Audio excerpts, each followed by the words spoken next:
We ready to go, Jeff? Yes, sir. All right. Let's call the Joint Planning Commission Board of Supervisors meeting, Franklin Township, May 5th, 2022. Call it to order at 7:02 p.m. First order of business is any public comment. I don't have the agenda in front of me, but I think would be the approval of April 7th, I think. Correct, correct. sir. Approval of the minutes. Everybody give you a minute or two to review it, but hopefully we looked at them already.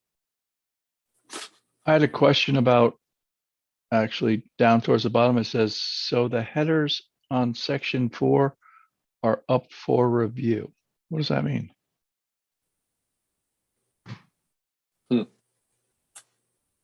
I have the same question. Okay. I have a couple comments. I know I don't vote on whether these get approved or not, but with respect to chapter 5, saying there were minor changes in the wording of chapter 5, from my point of view, I do think that some of these represented significant changes.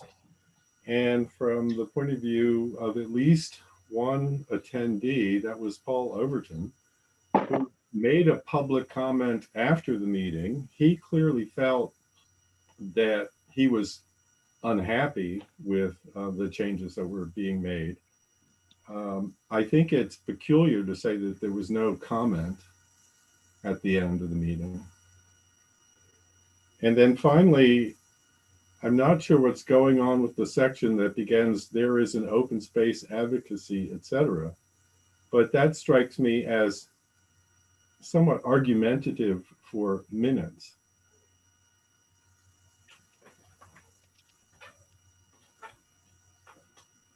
Do you have any suggested changes, Paul? Well, I don't think that, I think minutes should be descriptive, not forward-looking. I think that you should say that changes were made in the wording, and I think it rather than minor, and I think that for the end, it should note that Paul Overton strongly objected to those changes.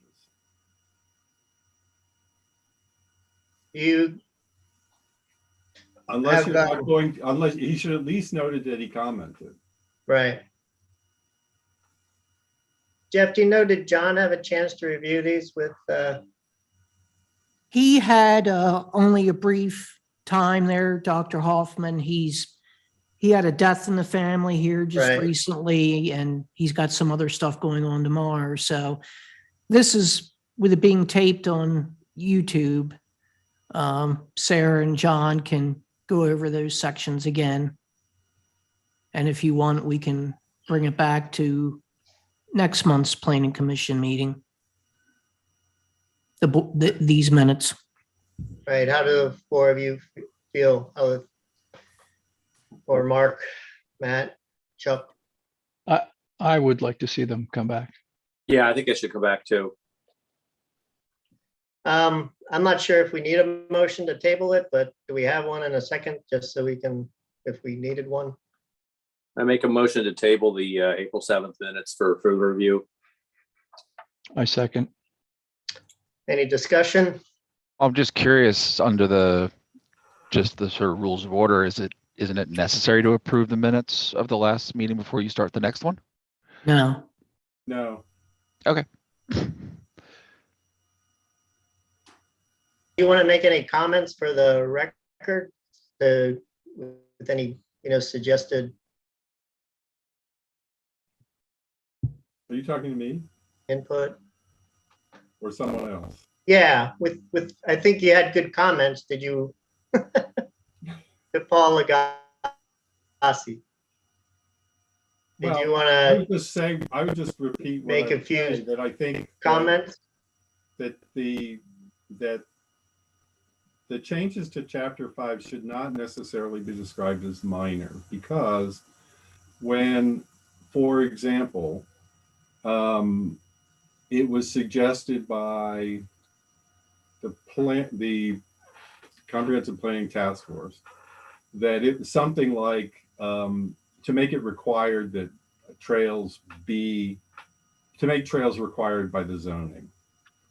And the PC suggestion in response to that, as I recall, was that it should essentially be status quo, which is that these things are optional. And, those are two very different positions. They don't strike me as minor. Well, just don't use the word minor. I think you had the answer. Just acknowledge there were changes and don't say minor. That's an easy way to do it. No, but I mean, if you're asking for why I'm saying this is why I'm telling you that I don't think that difference is minor. The task force is recommending a significant change to township practice. The planning commission is suggesting altering the comprehensive plan recommendations to maintaining the status quo procedure in the township. So it's hard for me to see that falling under the rubric of minor changes. Paul, why don't you, So we- Sarah, oh, go ahead. Yeah, sorry. So we do have a motion, and I think the comments should be directed towards the motion. I mean, So- I think it's appropriate. I wasn't sure what you were asking me. So, and if you were asking me at all, which is why I said, are you because I don't vote. I would make a comment stating that we feel that the minutes need more detail, given the content and the significance of the meeting. We're not clear on what header, or I forget, how is that, Chuck? Maybe you had that up. Headers on section 4 are up for review. Right. And that we request John and Sarah to revisit the minutes and present them for our next planning commission meeting for approval. Any other So I have a- comments? Go Well, I have a ahead. question that relates to this. It's not about this particular, but there was a lot of, Donna sent in new verbiage. I sent in new verbiage. Are we gonna discuss that tonight, or will that be pushed all the way to the end? So the new verbiage on previous chapters, Yes. I'd like to keep that for June Okay. so that we get through the whole comprehensive plan before we start revisiting some rewrites or Sounds good. do I have all in favor of the motion? Say aye. Aye. Aye. Aye. Any opposed? Great. I believe the next order of business is the Hutchings sketch plan.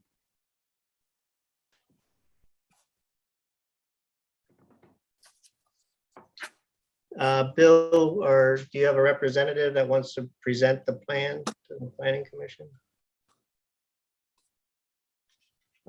You'll need to go off mute.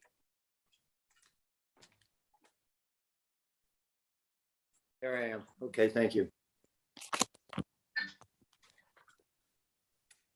Bill, do you have Right. someone Do I that's have what? presenting the plan? I'm going to present a plan. Great. My designer had family obligations tonight, so he could not get out of them. So my name is Bill Hutchings. I know most of you people. I've known a lot of you people for many years. I own two properties in the township. Oops. Oh, thank you. And I own the red brick building next to Weir's Garage. It's been a long time apartment complex, which has been a very nice building. And then I own this piece of property, which, if you don't know, is right next to Jeff Coates Automotive. It's a good sized piece of land. It's 6 acres. It has sufficient road frontage. And what I'm proposing to do here is to put what's known as a flexi use building. And basically, I'm sure you've all seen them. It is you've be driving down the road and you'll see a series of bays or garages, if you will, under a roof, or maybe in a separate building. And there might be a small painting contractor in one and a small carpenter business in another one or something like that. And they're really quite popular. This is a good use of the land, I would offer, because it will provide some tax revenue, both earned income tax and real estate taxes, without putting any kids into schools. Having said that, the plan was also reviewed by your LTL consultants, Mr. Eisenbrown, and he has a letter that he has brought up some points on this. Should I discuss those points, or should Mr. Eisenbrown discuss the points? Typically, the applicant goes through those questions, Bill. But before we even go to the questions, does anybody have Jeff, we're getting a lot of reverb, or I am. I think someone has a dual mic on. It's not here. I think that might be me. Okay, great. Yeah, let me turn that thing off and just use the iPad speaker.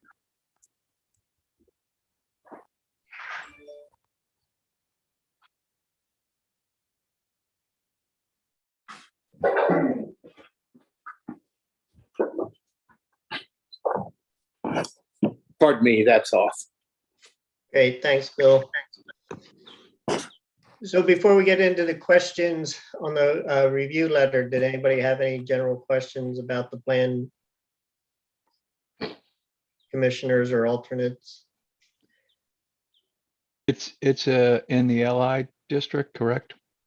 Yes, as shown and as noted in Mr. Eisenbrown's letter, on page 2, the plan appears to comply with section 501's sketch plan requirements. We note that these section requirements are very general in nature.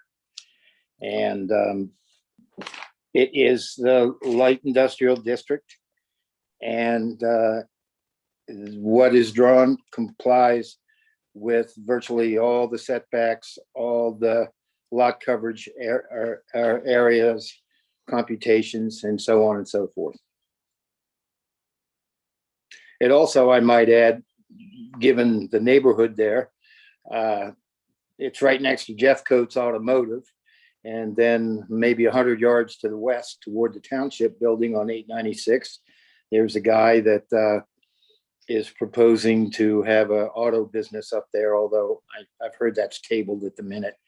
And then, of course, just beyond that is Brady, who's had the auto business there for many years. This district was designed to allow this sort of use, and this is a use that is actually, Mr. Eisenbrown, use by right as drawn. This, of course, is only a sketch plan, however. Do we want to go through the letter? Do you want me to do it, or does Peter? Whatever you feel comfortable with, Bill. Oh, okay. Well, everybody has the letter. Oh, I there would it is. say, Okay. I would say we're better off if Pete goes through it, because then he can explain. I would agree too. Yeah, then he can explain what his thinking is as he goes through. If that's fine. okay. Okay, no problem. So we're just going to follow the April 28th letter. And just in the interest of time, I'll try to keep things brief. If anybody has any questions as we go through, just feel free to chime in. So first item under zoning is to just clarify the intended use. I think, again, we understand generically what a flex space is.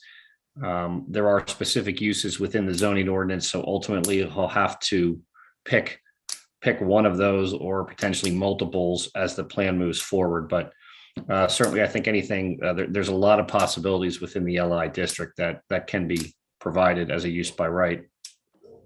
So does he have to pick at this point, Pete, or as each tenant moves in and out, it is evaluated? Well, we're going to have to pick something when he gets to the official preliminary plan stage, Chuck, because that's going to tie in with sewage. It's going to tie in with zoning and things like that. I'm sorry, parking. So as the plan goes forward, he'll have to figure that out. So And what obviously- happens when one tenant leaves and another tenant comes in? That's a great question. Good So question. you try to design it now to avoid that type of problem. For the worst case square footage for parking and have a range to establish. Otherwise, you get into a game of a high volume user comes in and then you have to reevaluate each time. Does it have the parking? Does it have the sewage? And that can be a real problem. So there'll be a number that he can perhaps comfortably get, and maybe he can show some additional parking or overflow parking potentially if that becomes an issue for a certain use. Maybe have a bigger area to reserve for the septic system for those situations in the future. So those are good questions, but that'll have to, that's ultimately up to him to provide flexibility for the future moving forward. So each and every time somebody comes in and goes out, there will be a review. Well, there's potentially like you need to get a zoning permit each time you might bring in and out, depending how this is set up, like a strip mall where there'd be different users coming in and out. But if they're all the same for parking, if it's 5 per 1,000 square feet, whether it's a video rental store, a nail salon, or a grocery store, or an office professional building, if they all have the same parking, that's the big deal. So he'll have to ultimately determine that as he goes forward. Did you get Just that, Bill? Just for example, I did have, somebody's already approached me about a ghost kitchen. And I said, no, I can't do that. It's, too much water, too much septic tank use, too much smell, so on and so forth. So I'm not saying I'm excluding ghost kitchens, but it's not something I really want there. Again, my hope would be that a small contractor would need a space for storage. A small manufacturer might want to need a space to build something. Right. The point. This that- is a very common use of light industrial type of land. These places are everywhere now. Yeah, the important thing is to understand that as you go through and design it with your designer, that you consider a little bit of flexibility for your own benefit and for the benefit of the building. I'm not sure what you mean by flexibility.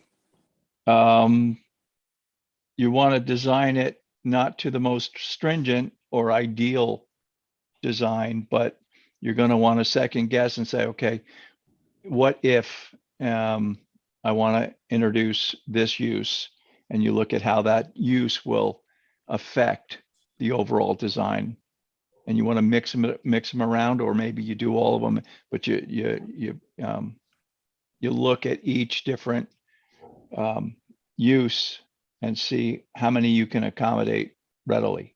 Does that make sense? Okay, yeah. I mean, in my mind, and I am not an expert on this, I was thinking just basically about 8 bays, and vanilla boxes. Someone comes in and I provide the electricity, a toilet, a small office area, and the rest is an open area for their activities. Yeah, but each and every time somebody moves in and moves out, they're going to need to get a new zoning approval. Are you And sure about that? Why would That's what that be the case? that's what Pete just said, and that's what I thought it would be. Yeah, that's Okay. not a process built through the planning commission. That's just a typical zoning permit, but you could imagine we can't have a fast food restaurant go in somewhere where it wouldn't be permitted. So the zoning is something to confirm the use is I got it. adequate and things like that.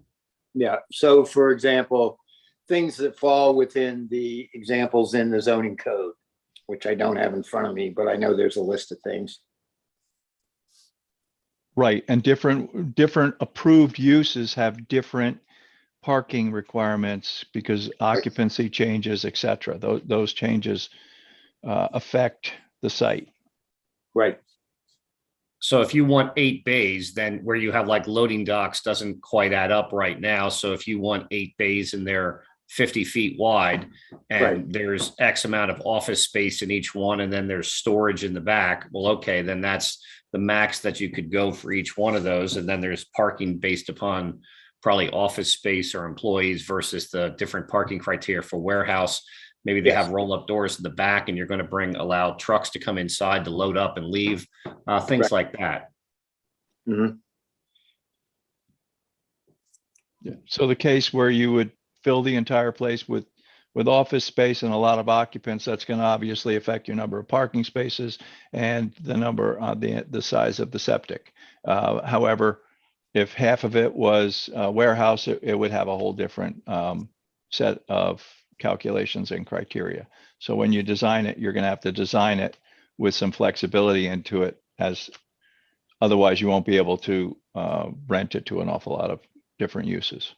Yeah, so I would say, Bill, my suggestion is to design it more for the worst case scenario that is heavier on parking, heavier on sewage, that you can still tolerate or manage. And then if somebody wants to go the other way and go with a small office but warehouse the whole thing, you'll probably be covered. Yes. Okay, All righty. making notes. I like that idea. Number 2 is just a general comment about reflecting the LDR zoning district to the south. I think that abuts your property. Yes. Number 3 is just clarifying the minimum open space of 35% landscaped areas provided. I think you do, it's just not noted. Right. Item 4 on page 2, the side yard, one of the side yards has to be 30 feet if it's with a 20 and 30. With the aggregate of 50. So I think right now that plan was just showing 20 and 20. Right. It doesn't affect the building, but it's just a graphic representation there. Mhm. Can we shoot to the plan?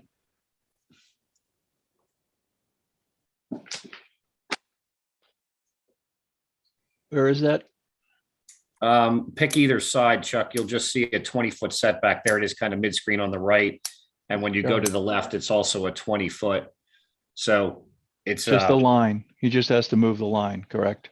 yes. Got it. And he's got to move the line that's on the right at this point where the building's located. Right now, the building's on that. I think that, no, I lied. Yeah, he just has to show a 30-foot on one of the sides and he'd be fine.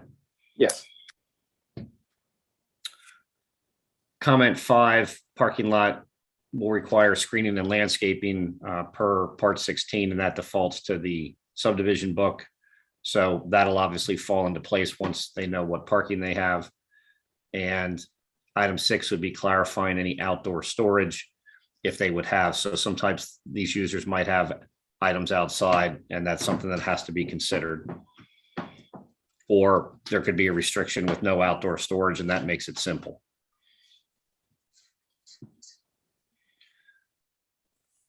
Then on the subdivision part, again, as Bill had already mentioned, the sketch plan requirements are pretty light. So it basically shows, road layouts, property lines, some tree lines, things like that. So at this level, it meets all those boxes. From a stormwater standpoint, I added comments here about depending upon the type of use, it might be a hotspot. And if that would be the case, there's just some special considerations for stormwater design. There will be infiltration testing required. That's comment number 2. And then comment 3 is there's a 10-foot setback for grading. Obviously, there's no grading shown on this plan, so that's more just a FYI for Bill and his designer. Thank you.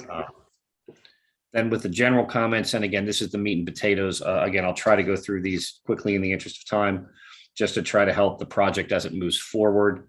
There's separate preliminary and final plans that would typically be required.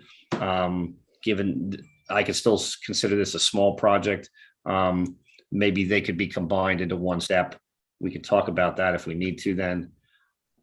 There needs to be a proposed well, but again, I don't suspect any high volume users here where that would be an issue.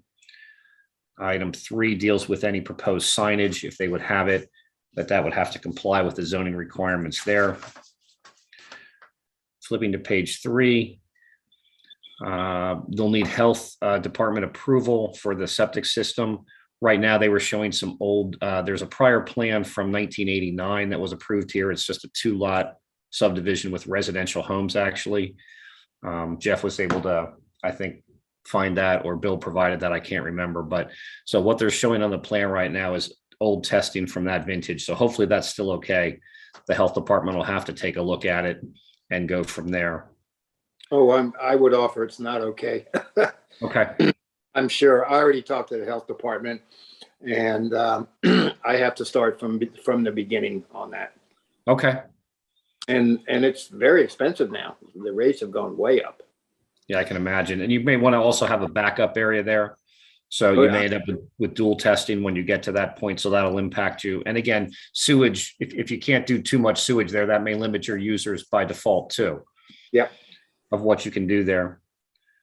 Item 5 is addressing the transportation impact fees. Again, that will be another item. Need to pick what is going in there, or the worst case, so that can be established. There's recreation fees that would need to be provided. You're obviously over 3,000 square feet. Item 7, you're seeking a PennDOT permit ultimately for the proposed driveway. So that's a long process, as we discussed the other day. Does he have the site clearances he needs? PennDOT almost always gives you access to a road, because if they don't give you access, they've essentially taken your land away. But I do have the site clearances. To the west, it's almost 300 feet, I read somewhere, and to the north, I would say, and then to the south toward Delaware, there's plenty of site distances. Okay. Compared to other places, Chuck, I drove by once or twice in my travels recently, so I don't think there's an issue. I didn't obviously check it, but obviously PennDOT will determine that for him as they move forward. Item 8 deals with the conservation district approval. Based on the current layout, it's going to go over an acre of ground, so they will need an NPDES permit. And again, that's a long time consuming process and expensive process, as I've talked with Bill about already a bit. Item 9 is just an FYI in terms of you need to be able to provide the financial security for various aspects of the project when this moves forward. Bill indicates he's aware of that, and that doesn't present a hurdle for him. Item 10, noting that based on the contours shown, there's a 10-foot drop across the building alone. So this building might need to have several step elevation drops across it. Again, that works well for different tenants, of course. So, or if they're going to do one level, it becomes an interesting earthwork project and maybe not doable. And then there's some loading areas shown, whether those are loading docks and they're 4 feet lower. That's, depends what Bill wants to do or what market he's trying to go for. Some people may need that, some may not. So he's just got to maybe consider how he wants to lay this out. And maybe there's a way to flip the parking to the other side and loading docks on the back to help make up elevation. But him and his designer can work that out. Item 11, just checking with the building code official, just to make sure that there's no specific requirements that are deal breakers on the building design. If they need sprinklers for some reason, and that's not possible down here. So that's always an impact on a project. Item 12, ADA parking spaces would need to be shown. Item 13, if somebody can flop back to the plan for a minute, I would appreciate it. On the western side of the project right now, the drive, it's a little tough to see based on the line types of where we are, but yeah, that's pretty good. So if you look at more of that top left building corner, you'll notice the driveway is touching the building. So it presents some, right there. Thank you. So that presents to me at least some logistics about fire access doors out the back and landing pads, plowing snow and everything. So my opinion is there should be a 5-foot strip of daylight, as I'll call it, between the building and the edge of the paving to make that work out. And code may require those type of things out the back. So that's just something to be cognizant of as he moves forward. 15 deals with where trash and recycle containers might be. Right now, this plan didn't have any on there, but that's always a factor to show those, and those might need to be screened appropriately. Item 16 deals with access or input from the local fire chief for input around the structures. At least right now, there's a loop around the entire building. So that's, I would assume, a very good thing to have. But that can be, we can get you that contact information, Bill, if you don't have it. And, early on, just want to bring the fire marshal into it to make sure everything's good from his end. And that's a good point. Item 17, just so you are aware, Bill, and I think you do know, PennDOT's is under the process of a large reconstruction project in this specific corridor of 896 that includes the frontage of your property. So the sooner you get into PennDOT, the better you are to know if there's any impacts that would affect your project with what they have going on. I'll be at the meeting tomorrow. There you go. 18, again, need a little more time on this as this goes forward, but the plan showing a 50-foot wide ultimate right-of-way shown from the center line of 896, which I'm a little confused by, but nonetheless, the prior plan of record is showing it that way. So I'm not, usually that there'd be an existing right-of-way for PennDOT. Let's assume it's 33 feet. And maybe you blow that out to 50 on the one side or 25 from the center line, not 50 from the center line, but maybe there's a reason for that. And we'll just have to look at that as that moves forward. But right now he's respecting the prior plan of record, as I'll call it. Yeah. Let's see, page 4, lastly, number 19 deals with the type of trucks for the type of loading area. They're only showing right now a depth of 57 feet. I don't believe that's going to be large enough for tractor trailers.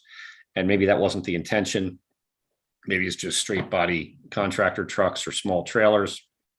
So I think Bill understands that he needs to figure out, does he need loading docks or what is that meant to be?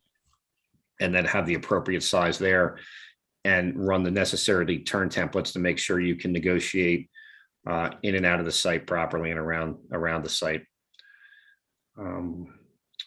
Item 20, reflecting that these two parcels, since there are two lots here, that they are being combined into one single parcel at this point, just so there's no confusion, but there are two lots of record here right now. Item 21, from Google Earth imagery, depending which version you have, I had noticed a little driveway in the southwestern corner. I'll call it, use a driveway loosely, pathway. So the survey, when they do a detailed survey, just see what's out there. And then if they need an easement on that, if it's some other driveway encroaching between neighbors, just so that's respected. Excuse me, just to interrupt. That's Matt Goyne, who is a member of the Planning Commission. And he just runs his four-wheel drive vehicles there with my permission.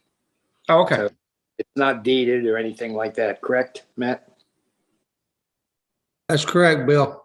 Thank Yeah. you. Yep. Okay. Yeah. And so I appreciate, I don't know that at this point, but that's good information to know. So if it's nothing formalized or doesn't need to be formalized, then that's fine. And it's just neighbors being friendly. That's great. 22, with other projects in the past that have come through in this vicinity of the township, there's always been some discussion about reservation for pedestrian access and circulation for long-term planning. So whether that's a reservation for sidewalk along the front, outside of the PennDOT right-of-way or right adjacent to it, there's certainly room or space at this point. There's nothing encroaching up front other than the driveway. So that can be discussed if you want or at later plans. And lastly, but not least, just truck turning templates, which I think I touched on a little bit earlier. Yeah. So I think it's seemingly a straightforward project, just, some legwork at the next preliminary stage to work out some of the details and know the target market. But other than that, that's my comments at this time. Thanks, Pete. Sure. Jeff, Thank you, Pete. Jeff, it might be 10 minutes to let Mark Thompson know, Thank you, sir. release. Any comments after Pete's review?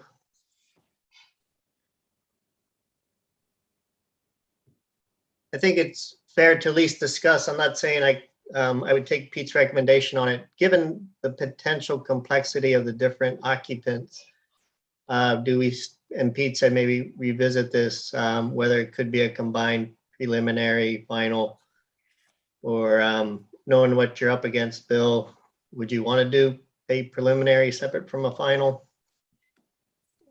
Probably not. One of the things I'm going to use this letter as well as the sketch plan is to test market, to find out who's out there. Without actually doing anything, this ghost kitchen guy came up, but I really don't want to have that sort of activity going on there for, the excess water use and excess sewage. I have a painter friend of mine has said, he might be interested, but, we'll see. I think it's good to keep it separate because then you can continue to move forward as opposed to if you have it lumped together, we can't give you final approval if we don't like it, if there's something we don't like at all. It could be minor in nature, but we can't approve it. So if it's preliminary and then final, then, you can move, at least there's steps you're moving in the right direction. Okay. This is Zach. I had just one question. It may have been addressed in one of the line items, but given the potential for businesses to come in that might have a hazmat impact, is there an area that's intended for storage or disposal of hazardous materials that would comply with any concerns about runoff or anything like that? Given the breadth of what businesses might go in there, it just might be a thing. Given that statement, I think that would be somebody I would exclude from renting to. I don't rent apartments to people with bad credit scores. I don't think I'm going to want to rent a bay in a flex building to a person that's generating a tremendous amount of bad waste. Well, it doesn't have to be a tremendous amount. You were talking about somebody that's a painter, someone that is using large volumes of paint generates or can generate enough of hazardous materials output that it would probably behoove to have some sort of formalized storage location. Should I rent to a painter? I think that's a good ask. That the guy's going to have some sort of routine for disposing with his paint. And I do happen to know a commercial painter, and they have a very strict routine about what they do with their old paint cans and so on and so forth.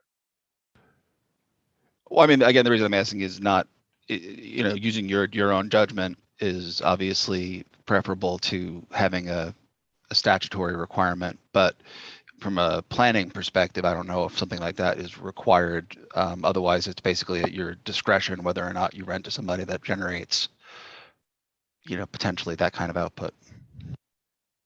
Peter, what do you think?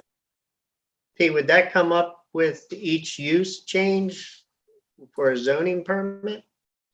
Yeah, there's building code requirements too, like for you to just go into and Chuck would know this, you can't just take an office and convert it into a fast food thing. The bathrooms would be different, requirements like that. So I mean, he's going to have a limited market how he fits this out, short of hefty renovations. But you'll get into, there's differences between the stormwater comment is specific to exterior storage. If there's vehicles like working on cars and there's grease droppings, leaking oil, all those things, that's a typical hotspot. And there's definitions for DEP of what that would be. Internal to the building's a different story. If there's drive up bays in the back and the painter's coming in and out, loading up outside of the weather, and he's storing hazardous materials inside the building, then that's a building code thing that he would need to address for, whatever those requirements are. I'd defer to our resident architect for that one. But that's going to be on a case-by-case basis, what somebody has inside the building versus outside. We can control at least the outside from the planning standpoint, and the designer and or Bill is free to put restrictions on what can and can't go in here to make their life simpler in many ways if they want. Yeah, so to follow up on that, so a good example would be something that's inside the building. There may be low storage for one tenant, and the next tenant may want to come in and do high bay storage. High bay storage requires sprinklers, so they likely wouldn't be able to do that, but that would be found out during the zoning change of zoning aspect of the application. And if they wanted to put in high bay, then that would fall to the building code official to say, well, you can't put in high bay because you don't have sprinklers, et cetera. That's just an example, but each and every time a tenant changes, it will be viewed. It needs to be viewed. Like a change of use. But again, if you build this building with it's only 15-foot high ceilings versus 40-foot high ceilings, you're going to be limited as probably you don't get high bays in that arena, if you get what I'm saying. Chuck, can I ask you a question? Yeah. Have you ever designed any flexi-use buildings like I'm proposing here? Just out of curiosity. Yes, I have, Okay. up in Limerick. It's not different. Chuck designed my house that I'm sitting in, folks. Did a good job too. It's very similar to wrap everyone's mind around this. Very similar to a shopping center. Shopping centers have a lot of different uses, and we're always trying to figure out. When I say we, the designers are always trying to figure out how much fire rating we put between tenants, where we put the tenant walls, etc.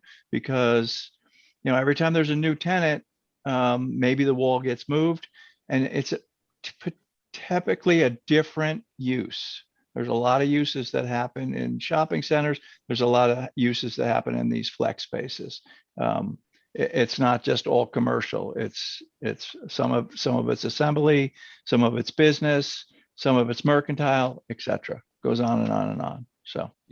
And then if it doesn't do well, then you get unique tenants. Bingo center wants to go in. A fitness center wants to go in, then it's a little restaurant wants to go in. So there's I'm not saying any of those are approved or not approved, but you can imagine a strip mall is the best example. And I had a guy that wanted to put a halal chicken butchery in there, a chicken killing station in there, but he didn't really have the money. But it was interesting to talk to the guy. Sounds like. So yeah, this really becomes, I think, you getting a good architect, designer involved, and real estate to know what the market is, at least for right now, and then designing these bays, multiple bays, to give you the most flexibility. Because again, you've got to stair step this building to make up this 10-foot grade. Right. So that's going to dictate you a little bit. Does everybody want roll-up access to be able to load trucks in and out of the weather? And things like that. So there's a lot of things to consider to give you the most flexibility. I see that we're getting back to Chuck's comment on whether combined preliminary final or whether to do a preliminary. I mean, it does seem consider doing it separately, because if you're using the sketch plan to do some fact finding to see if there's enough interest, if you then have a preliminary plan approved, that holds a lot more meat, I think, with potential tenants. Thank you. The plan here is basically to use the sketch plan and the results of this meeting to not only learn more about the process, but also to go out there and see if there is a demand in the marketplace. Let's say I'm going to do 8 bays just for an odd number. If I can get 4 people lined up, knowing that no one's going to get a key to a door for at least 2, if not 3 years, it might give me the incentive to move. If I can't find somebody that has any interest, then I'm not going to do it. I'm told these places are very popular down in Newcastle County, and that Newcastle County is pretty much built up, so there might be some interest. But again, before I do anything, I'm going to find out what the level of interest may or may not be. So as a whole, the planning commission and alternates, what's our response to Bill in terms of, do we see favorable upon this plan to give him feedback? I mean, I see it's a good use of, and why we zoned where we zoned it. I would agree with that. I also agree. Yeah, I agree. Is that to say it's unanimous? And Paul As, can't, as much as we don't vote for sketch plans one way or the other, you're getting unanimous positive feedback. thank you. I appreciate it. I've been in, rental real estate for 50 years. I take care of my stuff, which is why today I got the legal briefs and the final decisions regarding DeFrancesco's trust property next to my building, and it was heartbreaking, to say the least. So.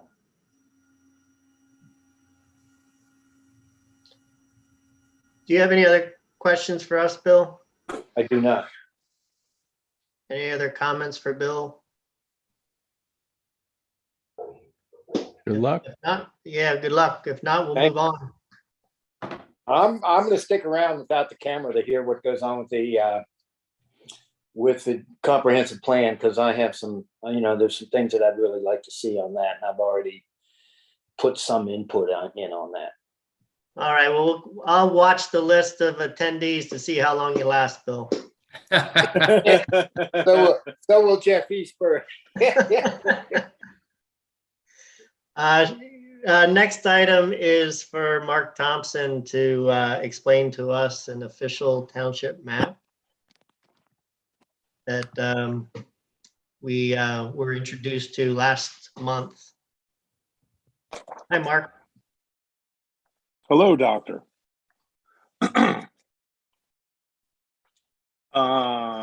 Sorry, I just missed that little introduction there. Did you? And it was very brief. I apologize. So, I think last month when we got through the first 5 or up to the first 5 chapters, in those chapters, it was referenced an official map or township map may hold some first rights, I guess, of the township in terms of when a property is developed or change hands. And so nobody was as versed as you would be to explain that to us. Correct. There is a section, I think it's the shortest section of the municipality's planning code. It's 2 pages long. And it describes what's called an official map. The official map, I don't think, Franklin doesn't have an official map. The official map is a tool. The Board of Supervisors would be able to basically enact that through an ordinance. There is a procedure outlined, much like a zoning or subdivision ordinance, and place certain properties on the official map. And they would be properties that would basically be allow for the proposed or anticipated growth of public facilities in the township. Under the grant of power in section 401 of the MPC, it talks about public parks, playgrounds, public streets, pedestrian rights of way, flood control basins, supporting facilities. So if a township was anticipating that certain properties would be necessary to accommodate public facilities such that the township could potentially purchase those properties, or at some point in the future exercise eminent domain, then you would basically put those properties on the official map, and that would give everyone notice that the township would be looking to potentially use a property or a portion of a property for one of those uses. It's not there's basically unlimited public lands and facilities, so to speak. That's what it's described in the MPC.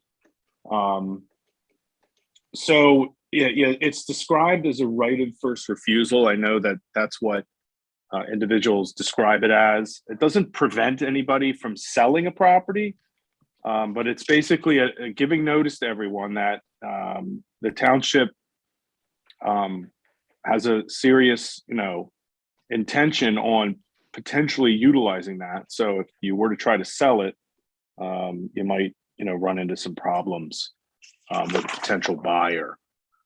I have only had one circumstance where a township client of ours has enacted an official map, and it was kind of humorous. They enacted an official map, and the backlash was from property owners that came out and weren't happy about the concept of being on an official map.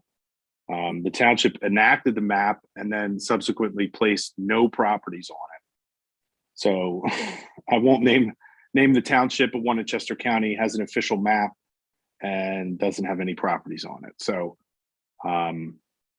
that's the only instance. It's not used that often. I am aware of some townships with official maps, but the Board of Supervisors, if it was inclined, would have to go through a procedure to plan for, identify public facilities within the township, plan for an official map to be generated, and you would have to go through an enactment procedure, much like a zoning ordinance or a subdivision ordinance. You would have to pass an ordinance. It's a little different than a comprehensive plan, and you would have to notify adjacent municipalities, much like the comprehensive plan. But there's definitely a procedure that you would have to go through.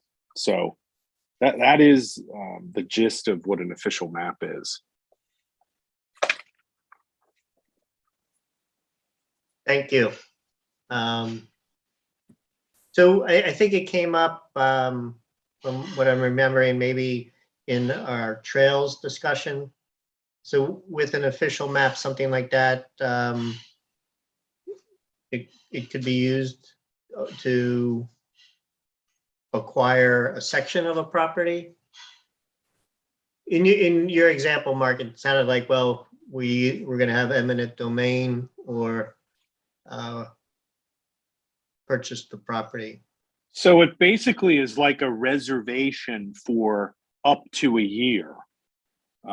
If you place a property on an official map, and someone were to say, I'm going to expand my house or I'm going to build some facility on that property, then the section of the MPC, and it could be tailored to whatever the municipality would intend, but it says that you can prevent the issuance of those building permits while the township, for up to a year, were to determine whether or not the township wanted to either purchase a property, engage in negotiations, or potentially exercise eminent domain.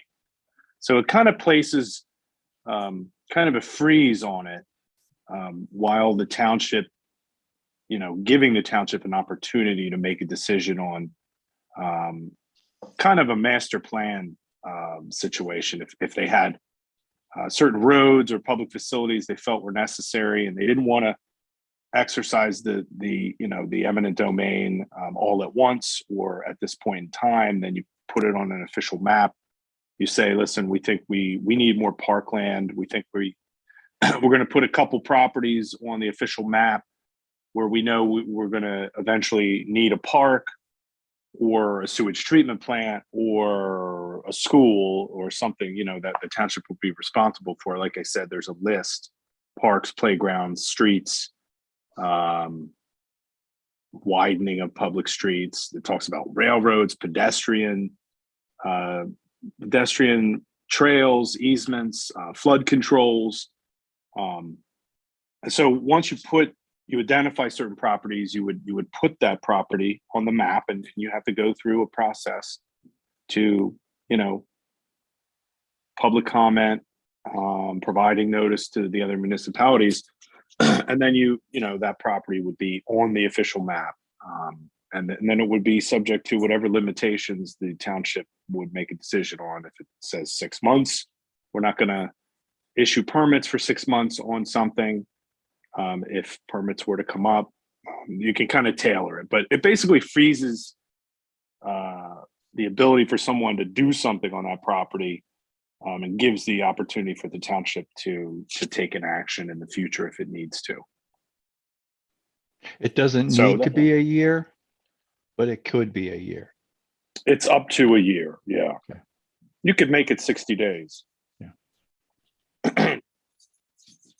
So, I mean, the concept of, I mean, I think the reason why property owners in, as I described the other township, weren't happy about this is it is, akin to taking of a property right. It's not technically a taking, and it specifically says that, an individual who has a property that's placed on the official map has no ability to recover damages for that.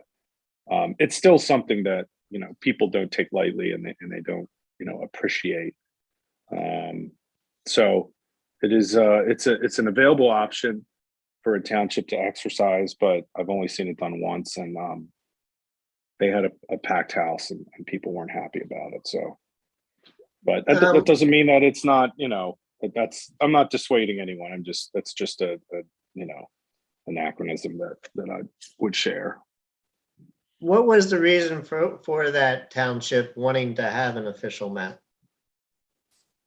Was it similar to, I think, what was proposed in our chapter 4 or 5, trails, pedestrian trails, or that, or was it because they were looking to have bigger usage? I think it was trails and open space. This was probably 17 years ago, so my memory's a little bit fuzzy, but I do remember the packed room and people not being happy about it. I think they were entertaining the thought of placing some properties on there for potential future open space, and that's kind of another gray area as to whether or not that's actually a public land or facility that would fit under that. But ultimately, they enacted. They have what's called an official map, but there's no properties identified on it. So it's kind of a map without a map, so to speak.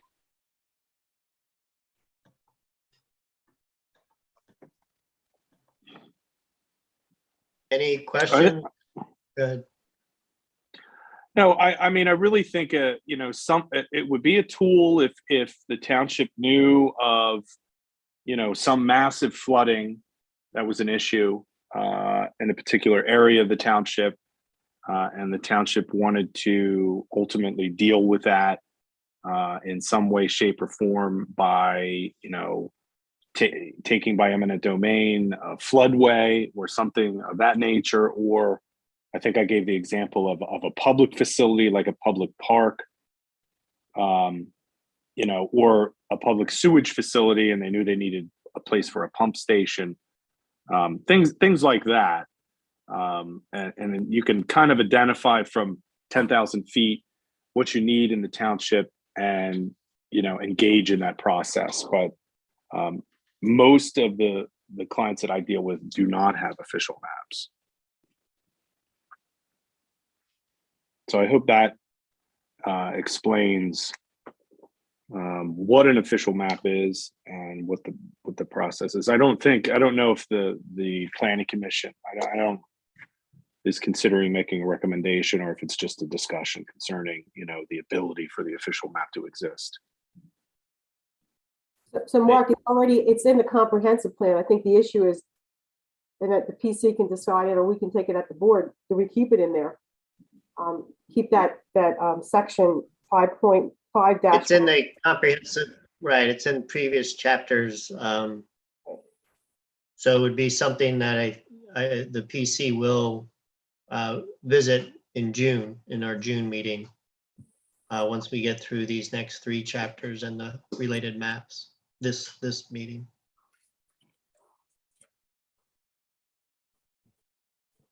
At least I anticipate it would come up, given the discussion from last month. I agree. Any other questions for Mr. Thompson?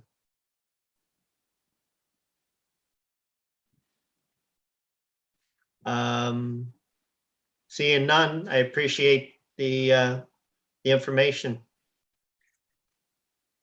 Absolutely. I appreciate being able to afford an opportunity to come into the meeting, to zoom in and answer any questions you guys may have. So thank you. Thanks, Mark. All right. Thank you. See you, everyone. Bye-bye. Moving on to the next agenda item. I guess, Janine, you want to walk us through, like we did the previous chapter, starting with chapter 6? Yes, chapter 6 is roads and community infrastructure. As Jeff outlined in the beginning of the meeting and also in the agenda, we're trying to get through 3 chapters tonight. The contract with the county ends in September, and so there's not all that much time to continue the review and the time frame of the contract. The reason I'm saying that is, when we're going through review items, just kind of keep that in mind so we can try to get through as much as possible this evening. So roads and community infrastructure, this was another one of the priority subject chapters. You can see the goal here, retain rural character, et cetera, et cetera. Does anybody have any comments about the goal?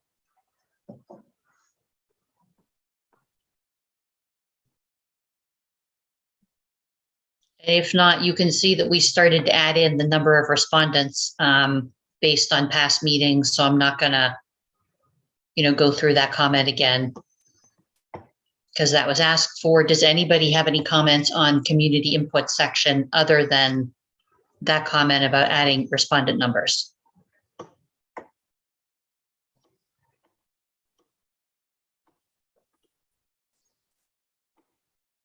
And if not, I'm going to go on to, does anybody have any comments about the what context?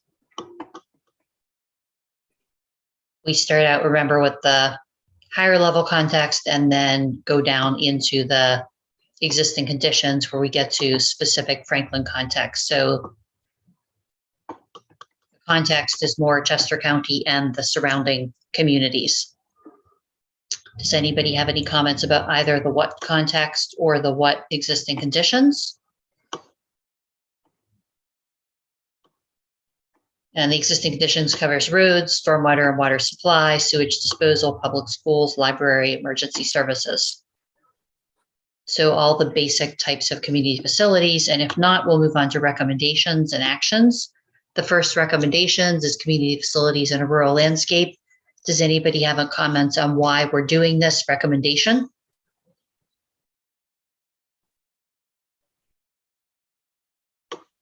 And if not, the first action item is reviewing the 537 plan to ensure it continues to meet the township's rural vision, as well as takes into account new technologies, including greening. The bullet points with the arrows, these are how you would get to this action item and also some background information. Does anybody have any comments about either of the bullet points or the action item?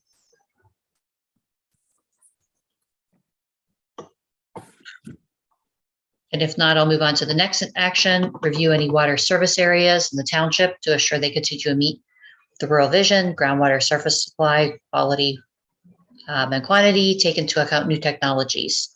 And then also the bullet points are how you get to that action, both action items and background information. Does anybody have any comments on this one?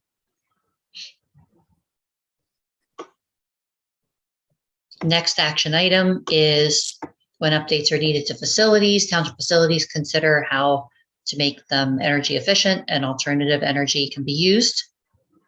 And then also in looking at the township as a rural community, obviously the township's not going to be able to provide all community services, so continue to work within the larger region to provide those services.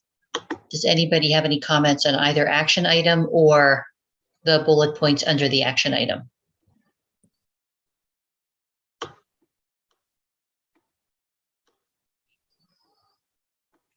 Next recommendation, second big recommendation in the plan in this chapter is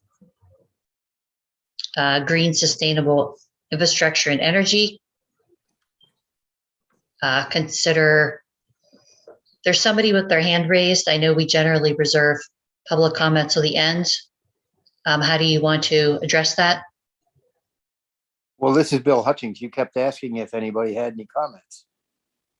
Right. If we're running through this, you didn't say it was going to happen at the end.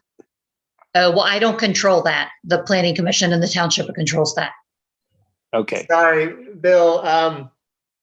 If you don't mind, make your comment quick and I'll review for Okay, those that My weren't. comments are real easy. The township has to use less salt on the road, period. If you are familiar with Stroud Water Research Center, which I support, the amount of salt is just poisonous that we're using. And there might be other alternatives, and there might be the idea of not salting every road every storm. So thank you. I apologize for interrupting. All right, thanks, Bill. I apologize. In the previous meeting in April, we reserved comments from the Planning Commission and the Planning Commission and the alternates first, and then we asked for any further comments from the supervisors at the end of each chapter and the public at that time, just to keep things moving along. So from now on, right now going through the chapters, we'll have Planning Commission and alternates make any comments when Janine asks at each section. And then at the end of the chapter, we'll ask for supervisors and public comment. Thank you. I stand corrected. So let's take that to the next step. If we were to include that, add that, where would we add it? Any ideas? We would, pardon me, we would add it in roadway section. I would think. I don't know exactly. I'd have to look back Okay. and figure out. More as road than okay. Yeah, I would probably add it to road maintenance because I think that's where it's going to be most findable in the document going forward. That's 6-3 something, correct? We haven't gotten there yet, so Okay. we'll All right. look where we can add it once we get down that far. So green, sustainable infrastructure and energy, considering how to promote the green infrastructure, including the various types and listing the types of community facilities. Does anybody have any comments on why do this? And then the first action item is continually reassess how to support and encourage use of alternate energy sources, including looking at evolving technology and innovations. Does anybody have any comments about that action item or the bullet points under the action item? The next action item is explore the use of greening roads, stormwater infrastructure, development, design, adaptive reuse. Does anybody have any comments under that one? Well, is greening roads alternate to salt? I would probably wait till we get down to road maintenance Okay. because I look upon salt as like a more typical road maintenance. This is more about construction. Oh, okay. This is about installing new culverts and Right. stormwater issue. Okay, got it. Provide outreach about the types of green infrastructure. This is more township website links, etc. And then encouraging development of solar farms. Does anybody have any comments on 623 or 624? And if not, now we'll move on to vehicular circulation. And this is where we get onto the road situation. We talk about the salt. So the main recommendation, plan for a safe and effective transportation network. And this is focusing on vehicular circulation. Does anybody have any comments on that recommendation or on why do this?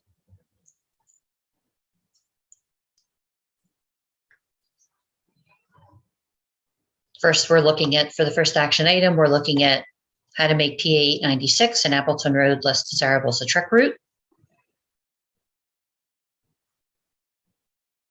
And then the next action item is looking at farm equipment and how roadway improvements can be integrated to look at farm equipment travel. Does anybody have any comments on either one of these and the bullet points under them?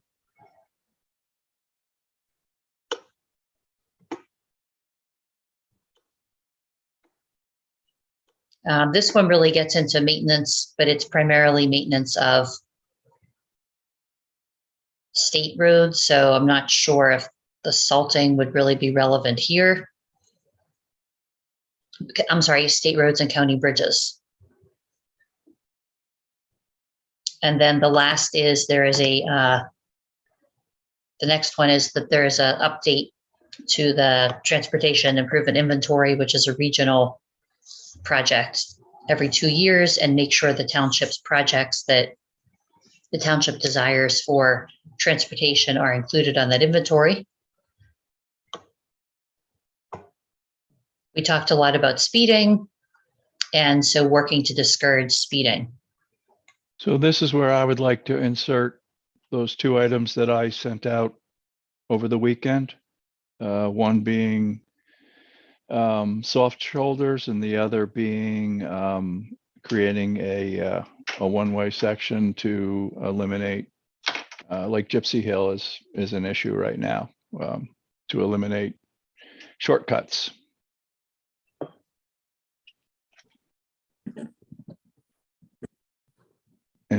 Anybody else on the board have comments on that? Just speaking as somebody who lives on Gypsy Hill Road, I'm all in favor of it. Anything we can do to slow people down is a laudable goal. So I put that up to everybody over the weekend. Basically, the idea would be to create an area where larger vehicles could still travel through. However, you lose a lane for a portion.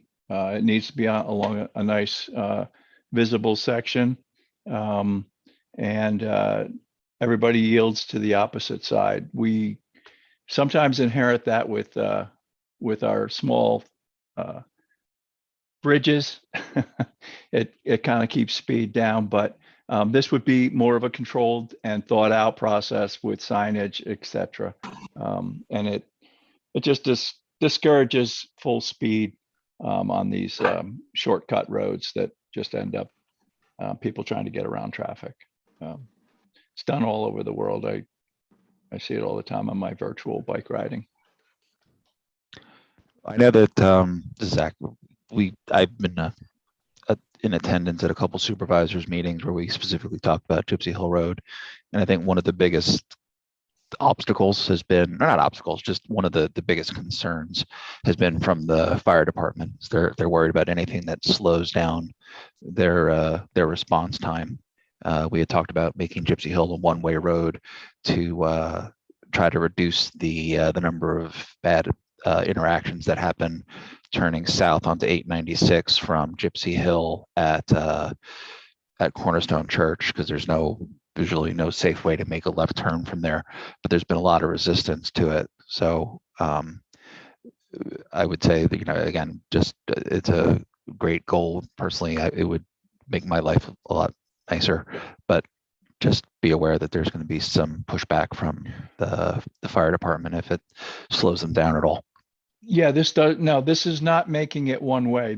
You would pick a section in the middle of Gypsy Hill that is nice and straight. You've got a small section that you can just reduce the traffic instead of it being the same width all the way through.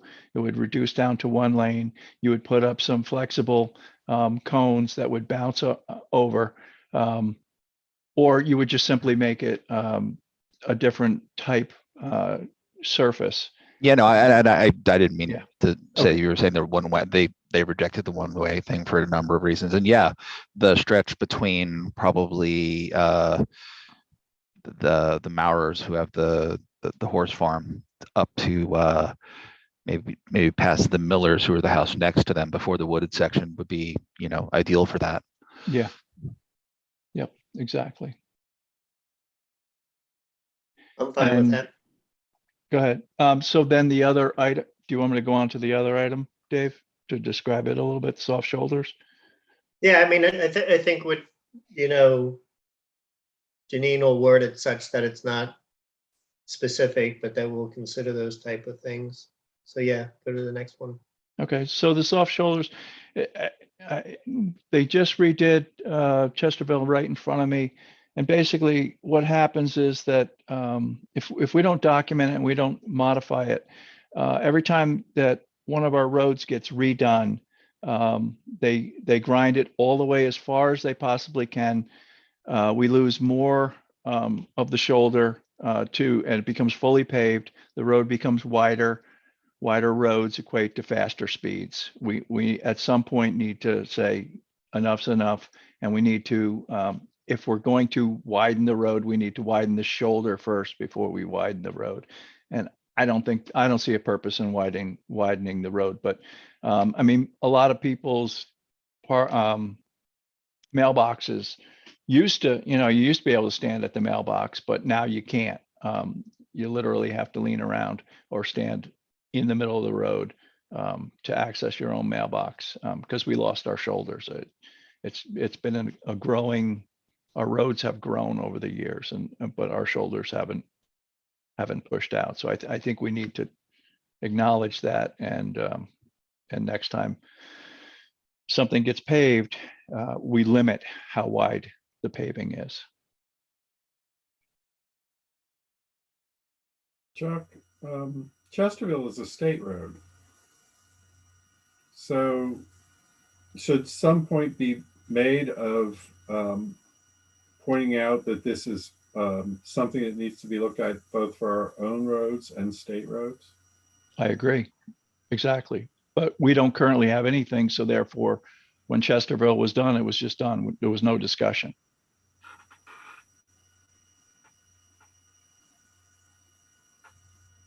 I think it's a good point to add.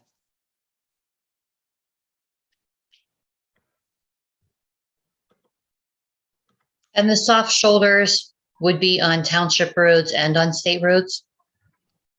Correct. Okay.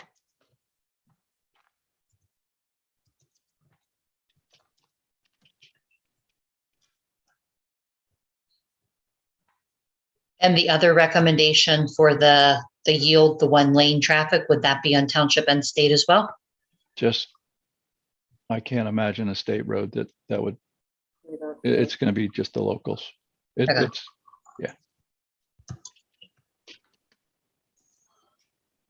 And you're going to write it as consider. So it's something to think about as opposed to a dictate, I think is what Mark said. Right. Right. Yeah, I think that's how he already has it. I thought that's how you already had it phrased. But considering.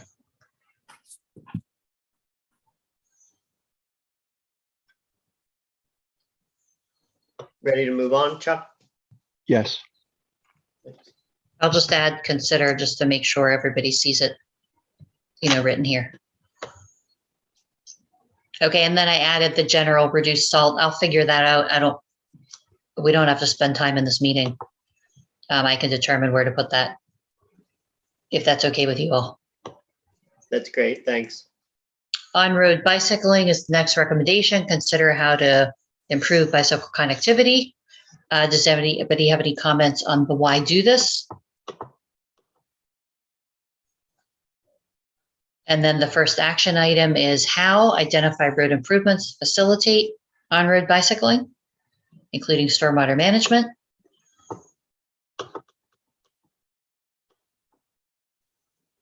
Does anybody have any comments about the bullet points?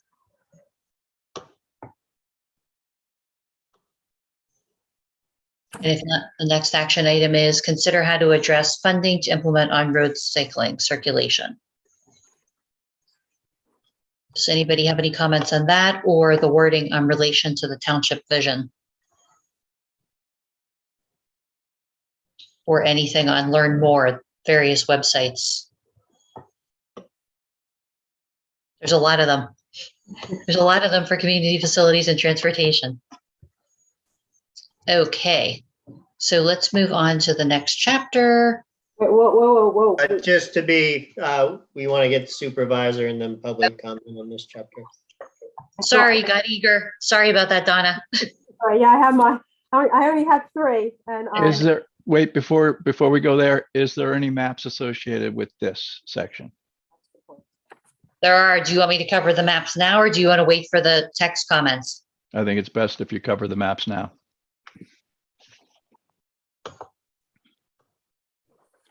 Okay. So for this particular chapter, there is a community facilities map. And I'm going to go down to the legend just so you guys can see what it covers.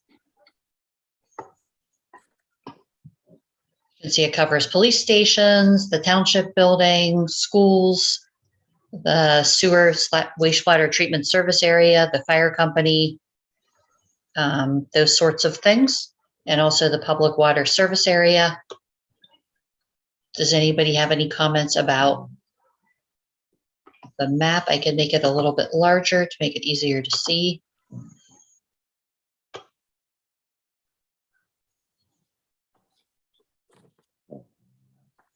Does anybody have any input on this?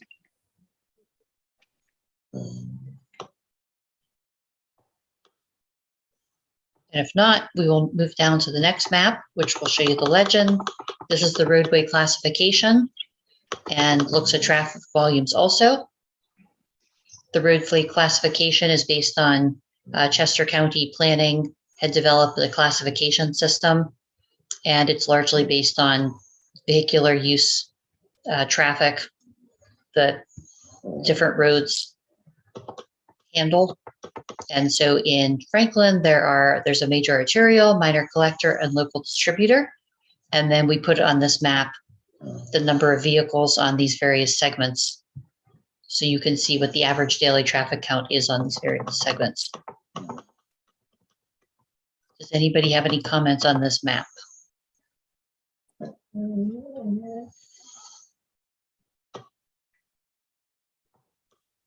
And then there's one more map. And remember, one of the action items was the transportation improvement inventory and the transportation improvement program. So this map shows what is on the inventory versus what is on the transportation improvement program for the township. And generally it's safety improvements. There's also a bridge replacement shown on the transportation improvement program. Does anybody have any comments on this? The color roadways are distinguishing between the township roadways and the non-township roadways, the PennDOT roadways. Just curious, does this map take into consideration what we're supposedly talking about tomorrow with PennDOT and their plans for the intersection of Appleton and 896 and the intersection of 841 and 896? It shows the 896 improvements. What I was saying, I don't see where they're spelled out. It's fine. I don't. It just shows them in general terms. It just shows the corridor of 896. It doesn't get into that level of detail. No, you're correct. It does not. It does show safety improvements right here, and then safety improvements here. Okay, yeah. One of the major things they're talking about is replacing the intersection of 896 and 841 with a circle. So that seems like a fairly major change that isn't reflected. Aren't they? Doesn't that indicate that safety improvements are along the entire corridor? Isn't that what it's showing? It's showing there's safety improvements along the corridor, and then it's calling out a couple in these green circles. It's calling out a couple specific ones that are on the list. But yes, it's saying there's safety improvements being proposed for the entire corridor, is what it's saying. And how the transportation improvement inventory works is the township gives Chester County Planning a list every 2 years. And we publish that list, sort of a wish list of sorts of all the municipalities in the county of what improvements they would like to see on roadways, bridges, that sort of thing. And then that turns into the Transportation Improvement Program, which is a regional program that is under DVRPC, which is the Delaware Valley Regional Planning Commission, and it takes into account the entire DVRPC service area in Pennsylvania. And DVRPC service area goes to New Jersey as well, but it takes into account that, and whatever rises to the top of that list has the potential for funding and turns into an actual, that's why it's called transportation improvement projects, because it turns into the potential for funding. The funding may be happening in a year, the funding may not happen for 10 years. So when you're seeing on this map where it's distinguished between TIP and TII, some of these projects, very few have actually made it to the funding. Whereas other ones, the green circles you're seeing, they've made it on the transportation improvement, effectively the inventory, the wish list. And then the bridge replacement made it on the list for potential funding. So what you're talking about, the safety improvements, I don't know what stage it's in, if it's been funded or not, but it sounds like it's more or less on this list where it's talking about the possibilities that could happen. Because I don't see, this intersection showing up as a TIP or a TIP item. Janine, does these intersections that we see here, are these identified basically by the township and then moving up into the system? Because I think some of the things that we are aware of that represent PennDOT safety improvements, or depending on your point of view, the traffic circle, for example, at 841, these are things that have come down from PennDOT and interacting with the township. So I'm guessing from what you were saying, they would not necessarily have appeared on this kind of map.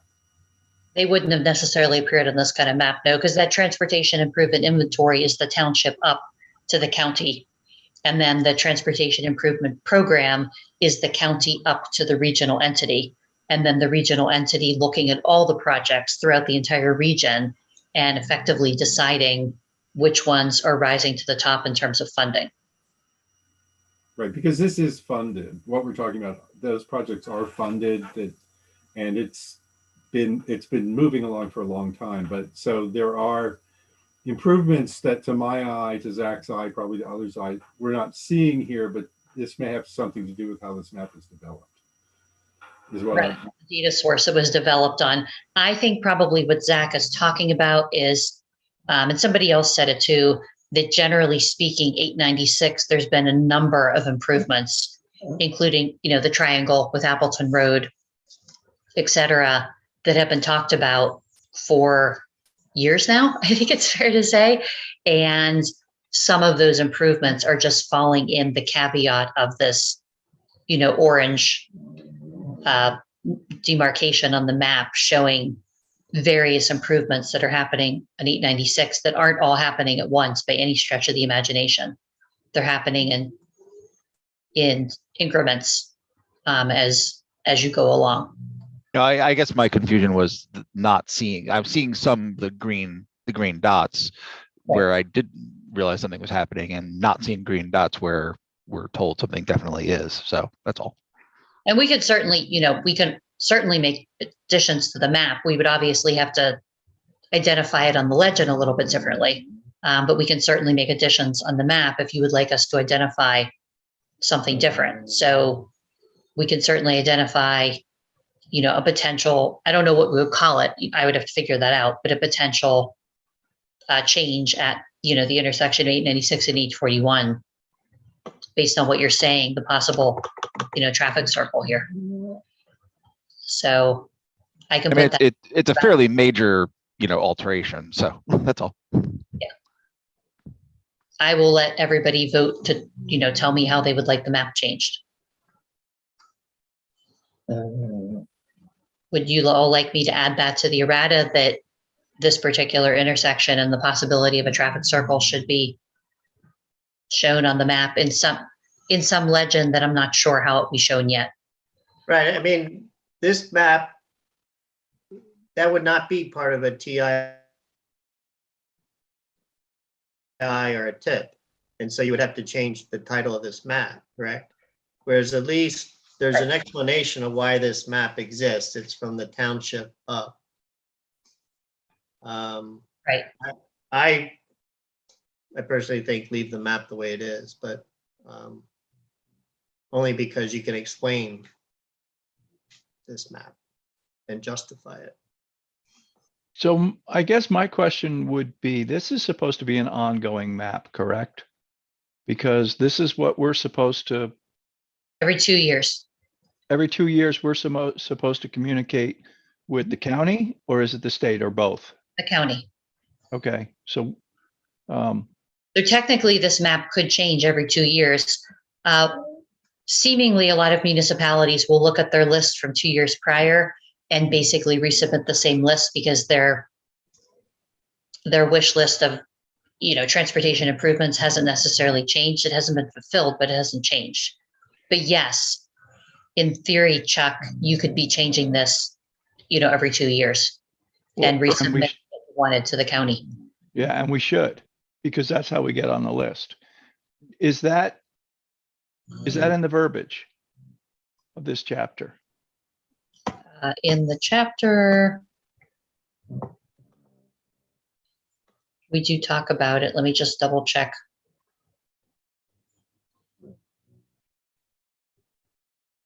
So we talk about its list of known transportation projects, dated every 2 years. Provide identified transportation projects Chester County for inclusion. So yes. Cool. Okay. So, yeah, then every 2 years we would update this. We would notice, there's one particular intersection, a whole bunch of accidents. We would put that intersection on this 2 years from now and send it up to the county, correct? Right. You would.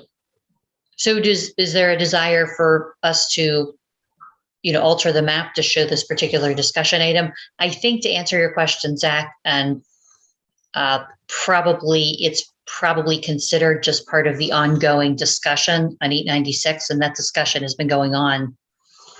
Some of you other folks that have been part of the discussion, like Paul Lagasse, I think, and some others know that this has been going on. The 896 corridor has been going on for a very long time. So it really isn't surprising that these things might crop up of what the newest level of safety improvements might, be for that corridor. So I'm not surprised, by that, but. So just to keep things moving, can we make a decision on whether we want to put the potential improvement 896 and 841, or do we want to leave this as a TII tips map? Well, I mean, I think you raise a valid point that maybe it would require a broader change to this map than it is really necessary. So I'm not really worried about it. I was just kind of trying to ask the question because I was confused as to why some things were there and some things weren't. But there's no need to change it if it's going to result in a major headache. Okay, thank you for the input. That's all the maps associated with that chapter. So we will now move on to the Kimbellsville chapter, chapter 7. This is- No, we want to get Sorry. supervisor and. I'm sorry, I thought that was all the comments done. No, I didn't have a chance. I wanted to finish. Got it. So Mark, is it all right if I have 3 comments? Is it all right if I go? Go ahead. Yeah. So, Janine, it's under, what existing conditions, and it's, under the sewage disposal is the first comment. And right now, the current document, as you can see it on the screen, says that there is a recent community sewage system. I'm assuming that's Lexington Point, so I would prefer, or I suggest that we state that we identify what that is.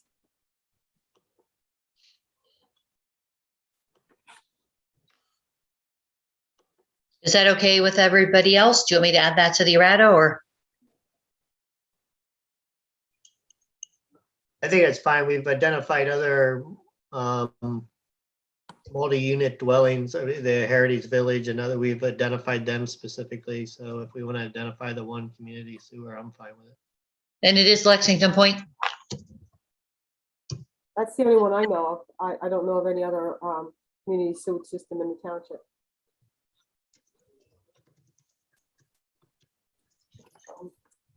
Okay. Next. So I'm still in the same section, but under emergency services. So at the end, Can I ask a question? Has it been approved yet? where are we at? Yes, I would, they have the ability now, we have the financial backing or whatever it needs was approved, so they can start the process of building. So yes, Okay, because And the that was brought up before and somebody said it's not approved yet, so we shouldn't put it in. right. So yes, so it's moving along, and PennDOT is not PennDOT, DEP has agreed also. Okay. So it's after emergency services. At the end of that paragraph on emergency services, and, if the PC is okay with it, I can send you the sentence. I thought it would be helpful to add at the end of this section, due to the closure of 2 hospitals, the cost to maintain adequate emergency service in Franklin Township has risen dramatically, and is expected to increase even further in the future. Ensuring the availability of emergency services for Franklin Township residents is a key priority. So I just wanted to, I mean, it's a big change. I thought it might be helpful to acknowledge that in the existing condition. I can read it again if that's helpful, or if you guys want to think about it. You read it again? Sure. Due to the closure of 2 local hospitals, the cost to maintain adequate emergency services in Franklin Township has risen dramatically and is expected to increase even further in the future. Ensuring the availability of emergency services for Franklin Township residents is a key priority.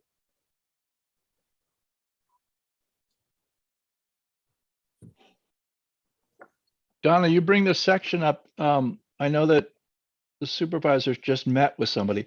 I didn't realize that there was EMS out of the hospital. Is that Well, it's not entity out of, identified here?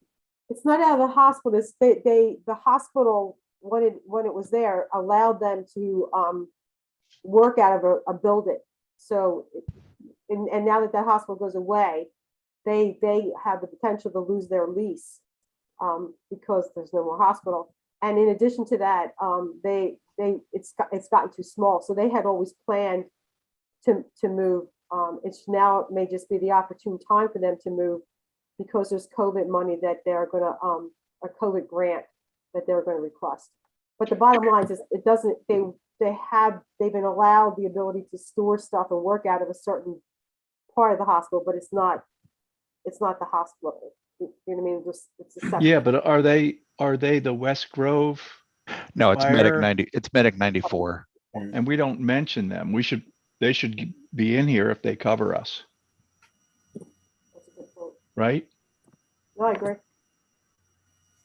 Yeah, Medic 94 is actually temporarily living at the New Garden Township building because the facility that they've been using at Jennersville Hospital obviously went away when the hospital closed.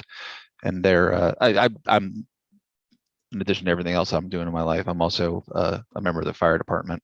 And yeah, the Medic 94 has been kind of struggling. They kind of had the rug pulled out from under them when the hospital decided to close at the last minute. So they've been looking. So they're definitely a large factor, and they provide service not just to West Grove and us. Medic 94 covers a good chunk of southern Chester County.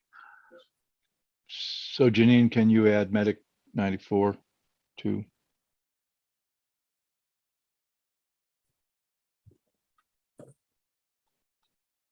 And are you okay with the sentence, or you want me to send that to Janine or not?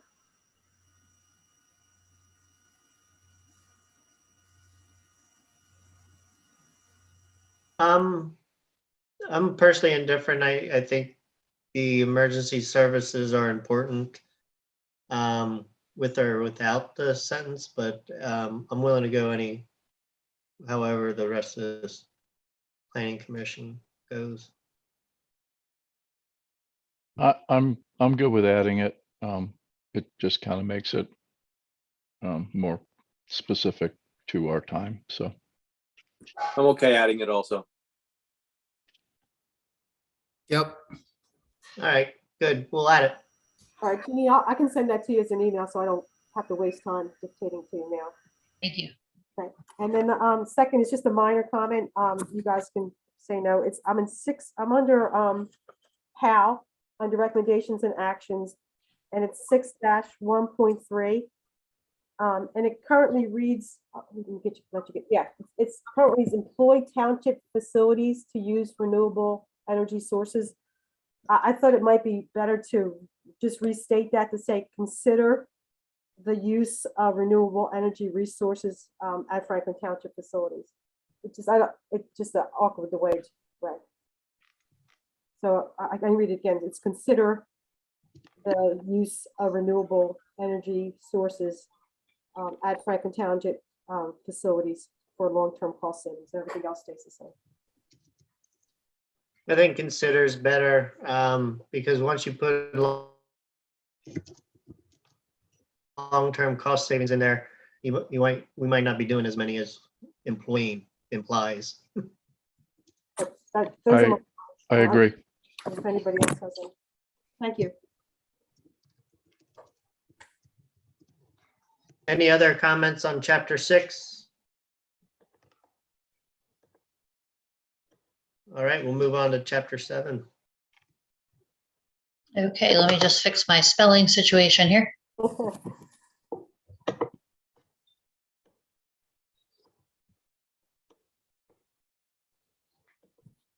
Okay, moving on to chapter 7. This is another priority subject area, Kimbellsville Village enhancements, focusing in and around Kimbellsville Village.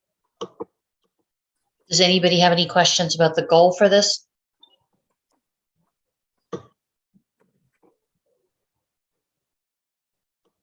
And then the background. Again, community input. Does anybody have any questions about anything on community input? There's a lot of community input on Kimbellsville. And then what the regional and county context? Anybody has input on this, or what existing conditions, meaning the input on the village itself?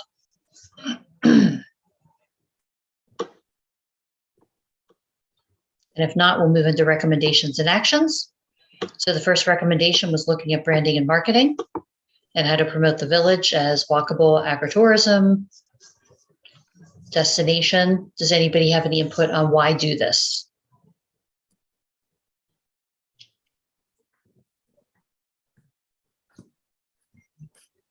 The first action item then is complete a village master plan with a focus on branding. And look at the existing tools of the Historic Resource Atlas and local historic districts as foundation. Does anybody have any questions or changes on this wording? The second action is participate in the regional Mason-Dixon Art Corner Heritage Interpreted and Connectivity Master Plan, which is funded at this point and starting up now. Does anybody have any questions on this or the action items?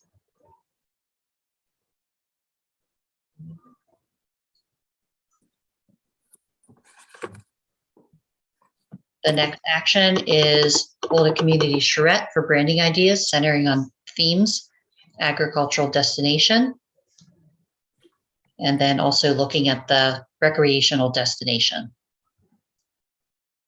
Does anybody have any comments on that or on the bullet points under?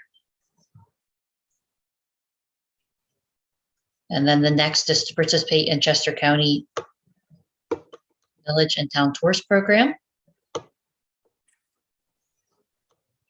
anybody have any questions on this or any changes to the language, including the bullet points?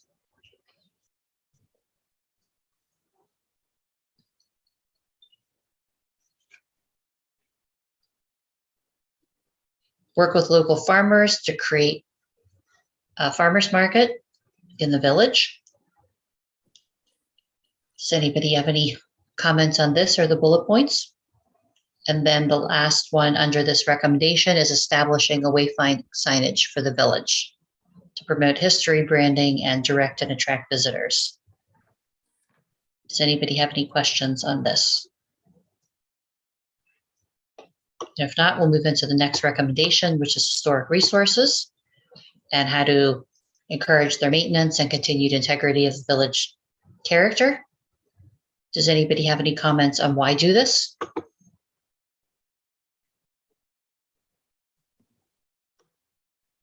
The first action item is develop graphic design guidelines for Kimbellsville's local historic district.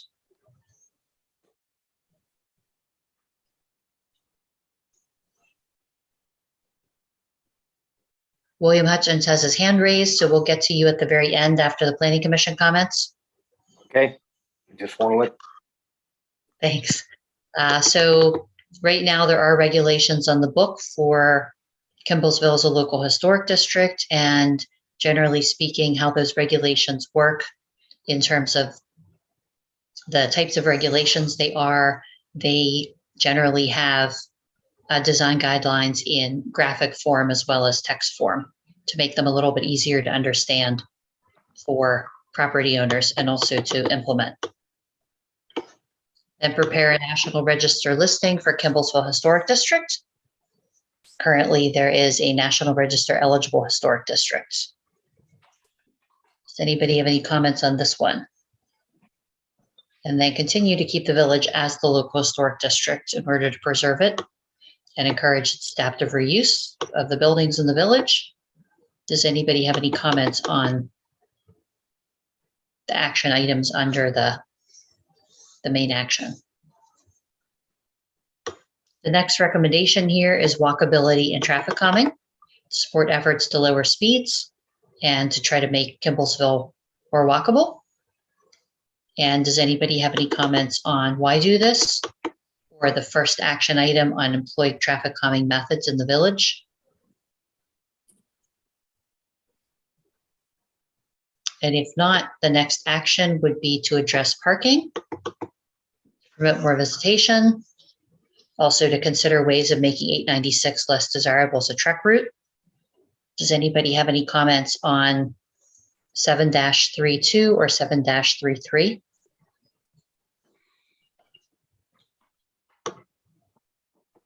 Seven 34. How do you provide facilities for walking and bicycling at priority locations? And particularly, there was discussion about how to have a pedestrian walkway network through the village. Does anybody have any comments on this? There is a related map to this that we'll look at after we look at the wording. Then the land use comments related to land uses in the village.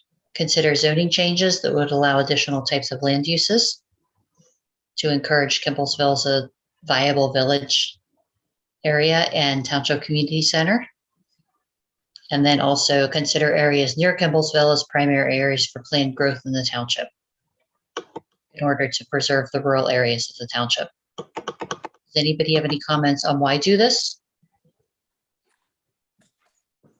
And then the next recommendation, or the next action item, gets into looking at the V district, which is the zoning district that overlays the village, and examining how to promote compatible village-oriented uses and adaptive reuse.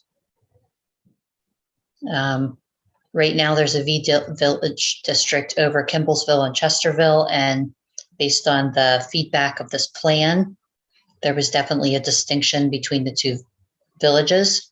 So the recommendation is to consider something like a V1 and V2. One would be Kimbellsville, one would be Chesterville, to really get at the specifics of what those two villages are.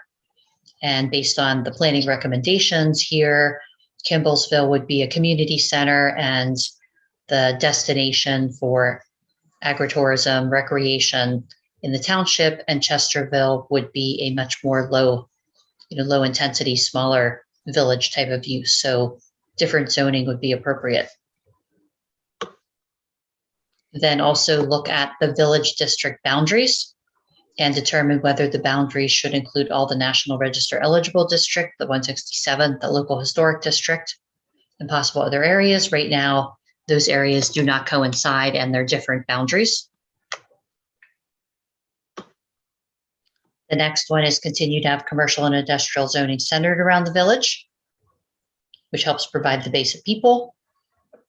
And then look at if there are higher density housing opportunities within and near the village to provide future population growth. And this, of course, would help provide the base for village businesses and other amenities, including some of the community center that we've been this chapter talks about, and also the base for the agritourism and, as a recreation destination in the village. And then relation to the vision, township vision, and then some links, website links to learn more. Does anybody on Planning Commission have comments about anything in this chapter? I can move on to the map, and then we'll move on to the supervisor and public comments.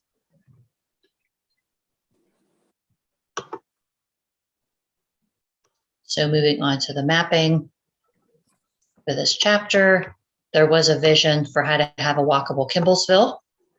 And you can see on this map, there's some specific land uses called out on this map, just to make it a little bit easier for context. And then where there could be a potential future sidewalk. Transportation planners in my office did look at this and did create this vision. And they did look at the PennDOT specifics for how wide the right-of-way is, based on the 896 plans that PennDOT and some of the detailed mapping that PennDOT had put together. So they did take a detailed look at that from a transportation perspective. And then there was input at the task force level that I think that the transportation planners had a crosswalk right here, and there was input there should be a crosswalk here. And then also that some kind of pedestrian network should extend down to the farm area, and to connect that for the purposes of agritourism.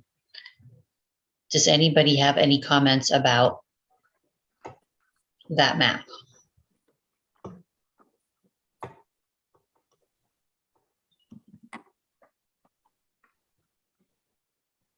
And if not, I think we're ready for supervisors' comments. Is that right, Dr. Hoffman? Yes, thanks. Sure. Okay, so I have a couple of this. I don't know if there's any supervisors left. Oh, I think Dawn's still with us, right? So I'm under so it's under recommendations and actions, and it's 7-1.2. Participate in the regional Mason-Dixon, and then it's the last bullet point of that section. So this is the plan could look at using new federal American Rescue Plan monies.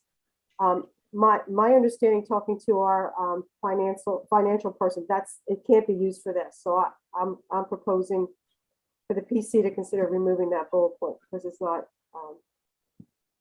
doable. That's not a use that's approved for the COVID money. I think right now, at least the money that the county has received, where there is a grant process right now that people are applying to, heritage tourism is definitely one of the items that's being considered under the county's grant program. And that is the federal American Rescue monies. So could you distinguish that and just say, look at county, or maybe through the county, or just somehow acknowledges through the county? So it's not. Yeah. I can do that. And then there is also another program through I think it's called the U.S. Department of Economic Development. I may have that name wrong.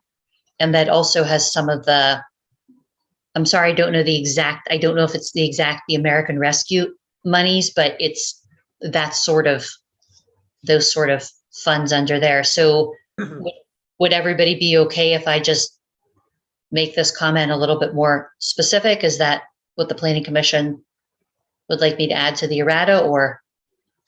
I think what you're saying is the Federal American Rescue Plan money comes through existing, through the Economic Development Council or through the county. So if we reference those, it'll also be broader if other federal money comes available in the next 10 years through those two entities that you referenced. And then it won't get confused with the money that the township had. So I think it's Right, because the township got a different types of money than, for very specific. I know the money that municipalities got is pretty specific on what it's for. Exactly. So- I don't know why there's an E there. What happened there? Oh, I'm gonna cross out anyway.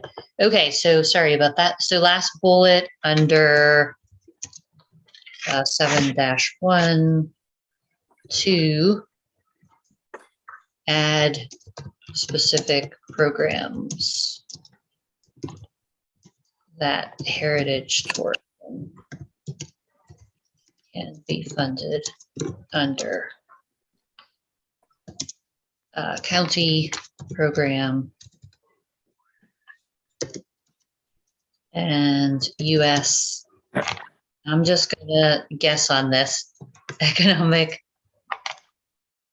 Council program, and I'll look up the name of it. Okay. Any other comments? My next comment's in 7.3 walkability and traffic calming, and it's 7-3.3. And I just have a question more than anything else.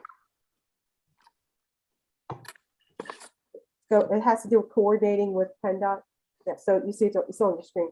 So is that even possible? Is that even realistic? I guess that's my question. If it is, then I say keep it in there, but if it's not, I think it should be removed. So can you actually prohibit trucks of a certain size from going on P 896? We talked about, oh, sorry.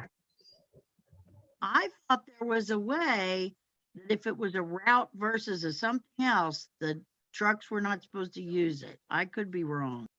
Yeah, there's trucking routes. You know, you see them as you drive along.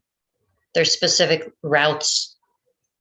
For example, remember down in, I don't know if it's Birmingham Township. Remember old Route 100 is what, we call it now. That's now Creek Road. Part of the reason that it was changed is because trucks used to consider it a trucking route, and now it's specifically not a designated trucking route. I guess I see PA 896 is such a big usable. I mean, I don't want to prolong this, but I just does the PC see this as something that's realistic or has a possibility of happening? Is it something that takes multiple years? I'll put it out there and then I can move on. Yeah, Donna, the way I read it was, at least in most of where I saw it being referenced, it was potentially or consider. And so I didn't have a problem leaving it in, even though I think the likelihood of getting trucks off of 896 is slim to none. But the way it was worded in the comprehensive plan, it left it up as we'll try. Janine, it might make sense to change this to something like explore if it is possible to coordinate with PennDOT to prohibit. So explore the possibility or yours is probably better. Explore if it is possible. Explore coordination with PennDOT. Well, I think the point is, and once again, is if the PC agrees, it's the concept that if it is possible, that's the phrase that seems to make it more realistic. So you're acknowledging that we have to explore the possibility of even doing it. So does anybody believe this is possible? Because from the beginning, I didn't think this was a possibility. I can't see how they would do it. I mean, I don't believe it's possible. I don't think we'll ever see it. Yeah, I just think it's it kind of brings down the rest of the document by putting it in there in some ways.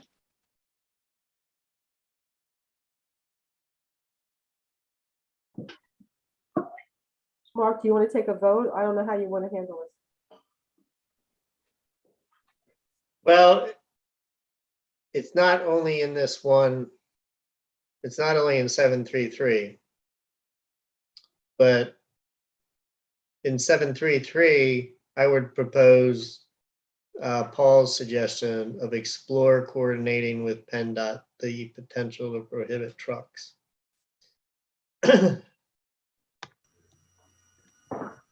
Dave, I would How's the point rest of the planning commission feel? that I was more hedgy than you, to be honest. I said explore if it is possible to. Okay, It recognizes the possibility that this is not possible.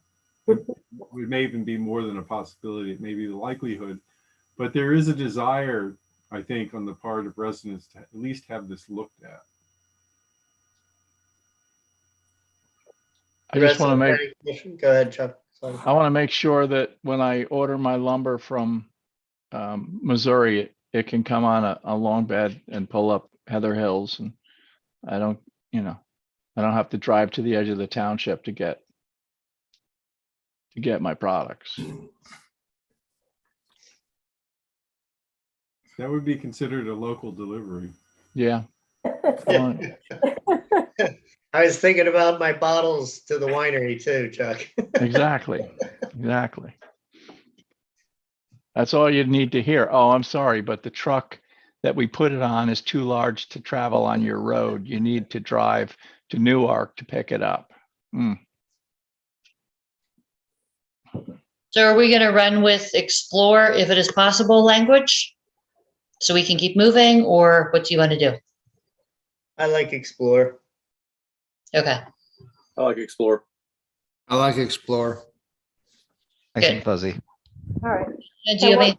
One last comment. So on 7-4.4, I think this is the how, and this has to do with the high density housing opportunities existing near Kimbellsville Village. And this is just a general comment for the PC. I was under the impression that there's some sewage issues in Kimbellsville in this area.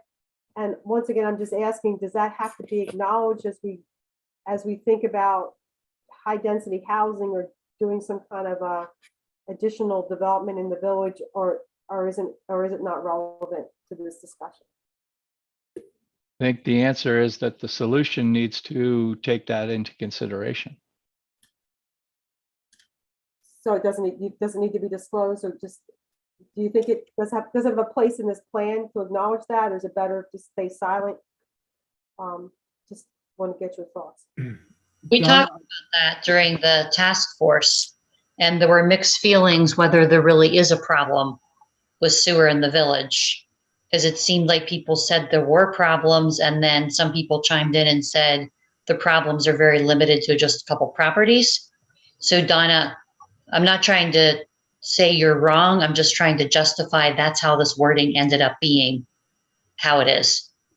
So we can deal with this at the board, because I know there's a report about the issues there, and I could bring more specific data. So instead of slowing us down here, I'll hold it off until then, because I have heard that there are issues. But the people on the phone, people that are here, the PC, you guys would know. Are you aware of this, or is this something that?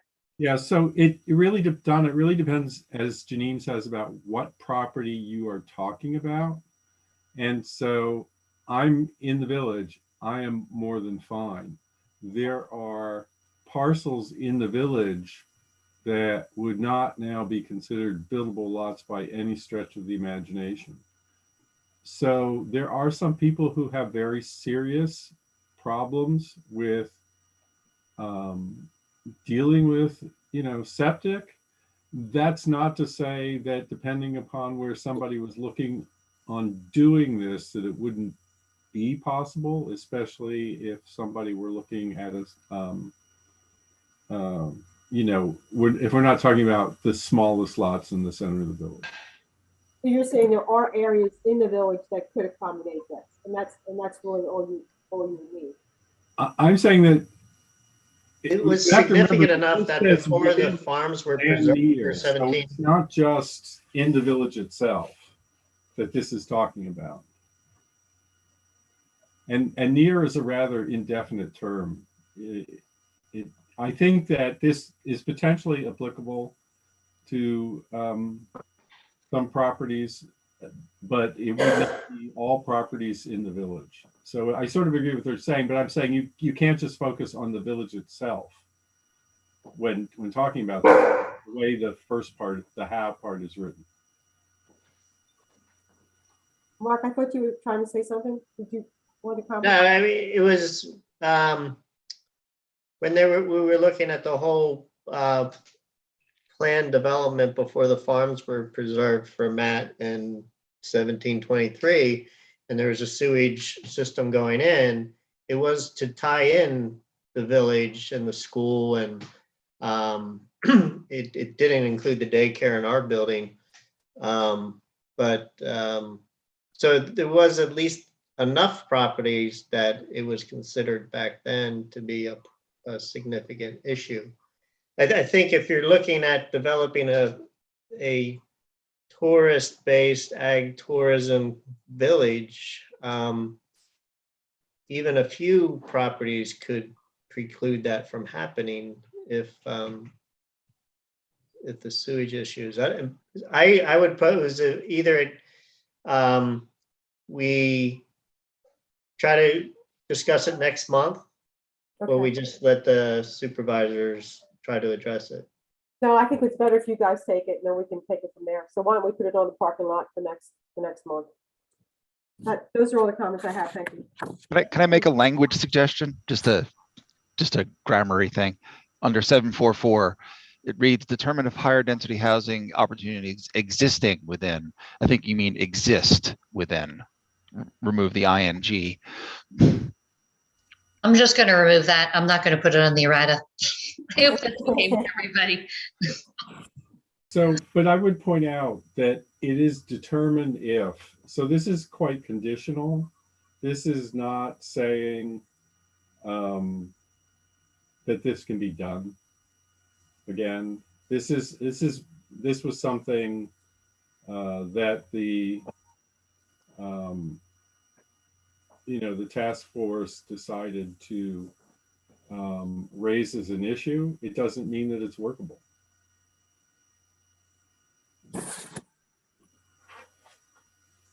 Donna, do you have any other comments, or are there any other supervisor comments? So I'm done, Janine. Is Bill still around? Make his comment? Last man standing. The entire Kimbellsville section is fanciful at best. In terms of agritourism, there's no place in the village to put it. The Ford farm is preserved. It's not going to allow any of that stuff.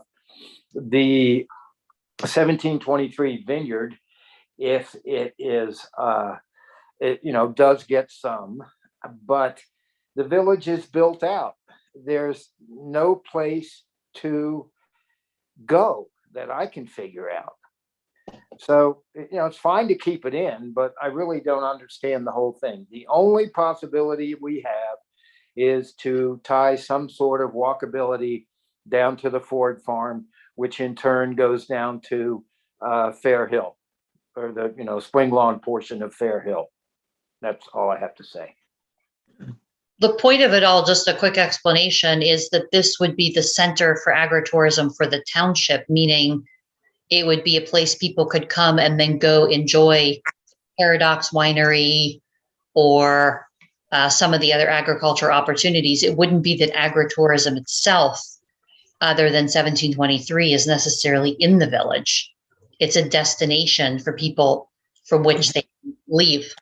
My point is the village itself can't be a destination. There's no parking. So yes, they can go to Paradox in 1723. They can go to the parking places for the White Clay Preserve in Pennsylvania, and then down to the White Clay Preserve in Ticking Grave Church in that area. But it's just this whole thing is fanciful. There's no place to put high density housing in Kimbellsville. And there's none of the properties that are going to turn. And if they do turn, they're historical properties. So you can't knock my building down and put up low income housing, which I'd love to do. But all right, thanks, Bill. Don't go there, please. What? Let's not go there today. All right, should we move on to chapter 8? Sure. Okay, chapter 8 is future land use. And this is future land use for the entire township. Does anybody have any questions or comments on the goal?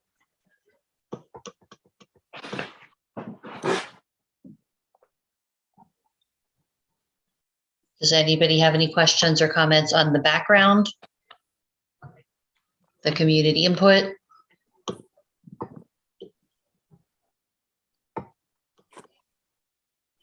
And there's a good amount of it because it is, land use oriented. Then we go over the context. We go over Chester County Comprehensive Plan, which is called Landscapes 3. Then we look at the region. This is required to be done under the municipality's planning code to look at what the region has. So in doing this, you fulfilled that section of the municipality's planning code to look at the future land use and the zoning that abuts Franklin Township.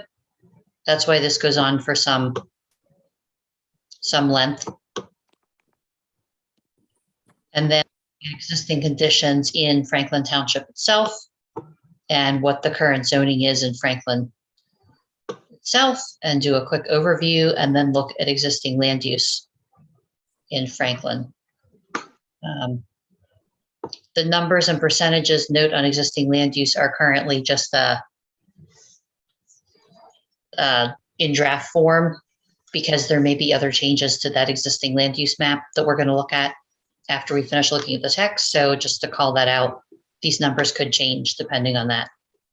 So we run through existing land use, and then we get to recommendations and actions.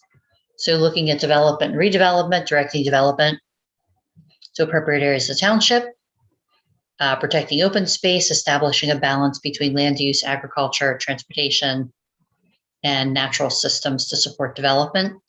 Does anybody have any comments on why do this?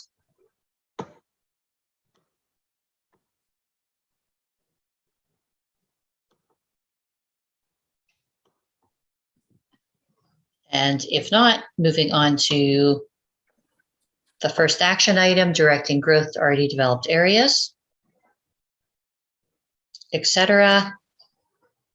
So we have a couple bullet points. Note that the task force wanted to follow what the current comp plan does in terms of future land use.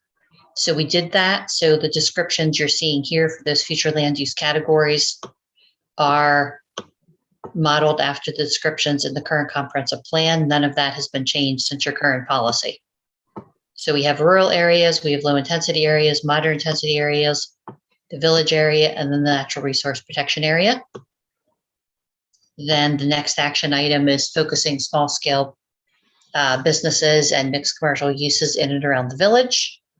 And then industrial and other commercial uses further out, essentially circles, where you have more of those small scale local uses in the village. And then you get to some of the larger uses outside the village. This is where we talk about how to address the special use district, which I know has been a discussion item that has been ongoing. So we do discuss examining the special use district, and that's outlined here. And then the next action item will be consider low density zoning in appropriate areas. There was interest from the task force in hobby farms. Look at rural areas, land development, how to preserve open space and ag lands for any land development that does occur in rural areas. Then look at subdivision and land development provisions to make sure the site responsive provisions that are currently in the subdivision ordinance remain up to date, if there's any updates on how to do a site responsive development. To look through ordinances and try to reduce conflicts between agricultural uses and residential developments. To review zoning to try to reduce nonconformities to the extent possible. To make sure that zoning has MPC requirement or compliance, and then to look at procedural aspects of zoning a subdivision to ensure those procedural aspects are current. Then we move on to revitalization, how to support revitalization of existing buildings and already developed sites, and why do this. Look at if there's ways to create incentives in zoning and subdivision for redevelopment of existing sites rather than new development on lands that had not been developed before. Coordinating with the business community on how to developing maybe a working group to look at redevelopment. and how properties could be redeveloped and buildings could be reused. Then there was an interest in focusing on existing buildings and how to really retain and enhance existing buildings, businesses, and not just to attract new businesses, and why do this. Look at zoning to see how it permits. There was talk about home occupations, particularly now, a lot of remote work and work from home, things have changed. So how to look at zoning and see how zoning does or does not permit home occupations. And consider the here to stay post-pandemic situation of a lot more people working from home. Look at zoning as it relates to signage. And this gets back into a little bit of the wayfinding signage recommendation that we were talking about in Kimbellsville. But if there's other businesses or a way to direct people to Kimbellsville as this destination or agricultural tourism, how do you do wayfinding signage throughout the township for that? And then under the municipality's planning code, the requirement is to do a plan for housing. So this particular chapter does talk about housing and how to address housing. The municipality's planning code does require that a variety of housing is permitted in the township through the zoning ordinance. And then talking about additional housing through mixed use, et cetera. Infill could be in and near Kimbellsville. Then look if there's other opportunities for possible multifamily housing, and that could be near the current apartment use, the Wagner Apartment Heritage Village. The township currently has accessory dwelling unit zoning regulations, and examine how they could look at aging in place and rural housing alternative. Then look at how to incorporate tiny homes into zoning and subdivision provisions as another alternative, and also possible aging in place use. There was talk during the task force meetings about how children that have grown up in the township wanted to move back to the township but couldn't find housing in the township or couldn't find affordable housing in the township. So tiny homes, accessory dwelling units also played into that discussion. And then relation to township vision. And then of course, learn more website links. Do any planning commission members have comments on all this? I can move on to the mapping quickly if you would like before we go into the text comments. I have a couple of comments. Okay. Back at A4, I think I would like to see us actually add triplexes as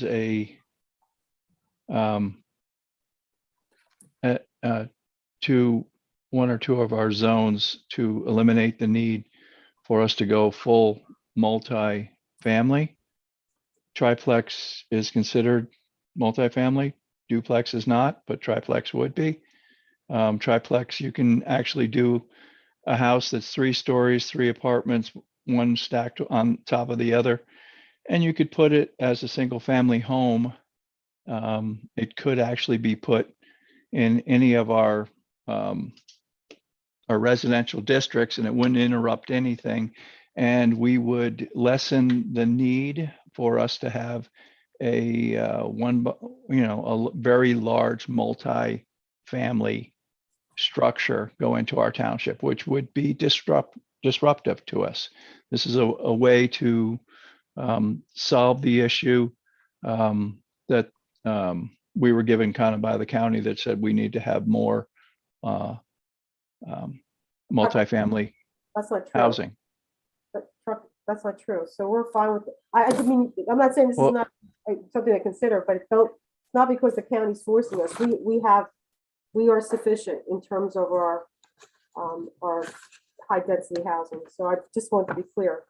Well, how come it keeps bouncing back and forth? I never understand it. I've been told we do and we don't, and we do and we don't.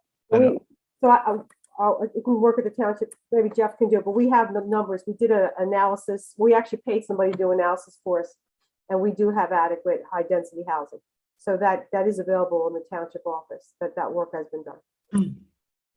So We have- regardless, the idea sounds kind of neat. Right. The Yeah, I tri- don't take away from the idea. I just don't, I just want to be clear. When we're not out of compliance, we're not, there's no, it's not a, you could want to do it, but it's not because we have to do it. Okay, I really think it's a brilliant alternative. so instead of going, instead of encouraging a zone to have multifamily, we could simply allow triplexes in some of our existing zones.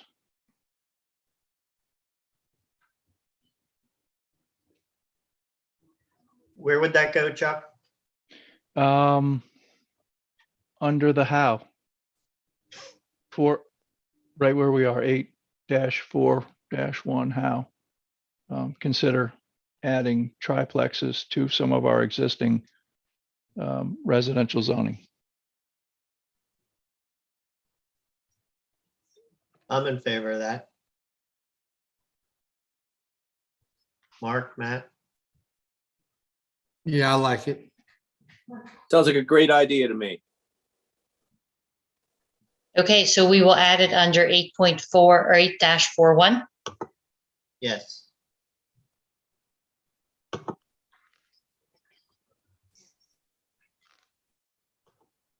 Pages. I guess we'll say page 11.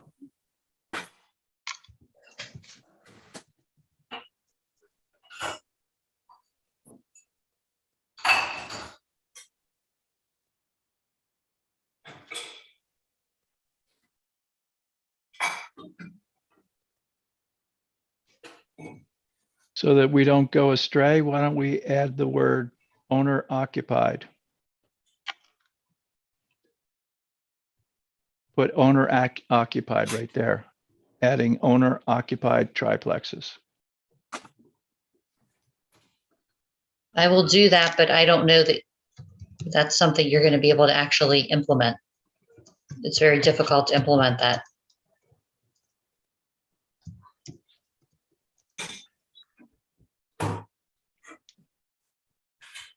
Why can't I? Okay, any other comments on the text? The other comment I had was about tiny houses. There's really no definition to what a tiny house is. It's not like one house is not tiny and the next one is tiny. It's more of a designer statement than anything else. I just don't think it has any place to talk about tiny houses.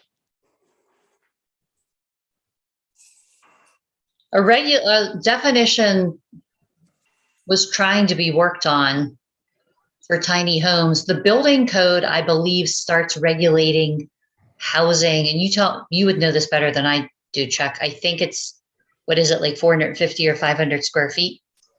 I have never seen a minimum. Okay, I had been told that. So there was sort of a working definition in planning terms for homes that were under that. I have never ever read there's a minimum to the building code. To the resident, and it would have to be the residential building code. I don't know that. Move this. So, I mean, I don't think that, I mean, it's just something to put on Google so that people can look at very small homes, is my opinion.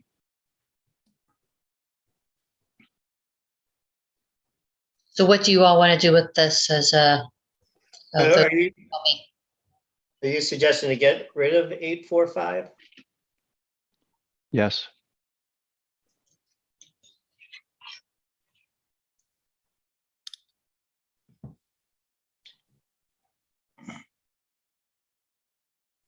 What about the last bullet in that, Chuck, in terms of,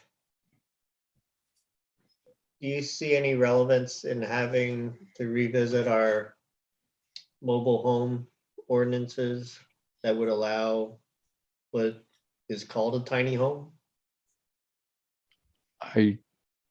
Once again, I don't think there's anything in our ordinance that would limit a smaller home.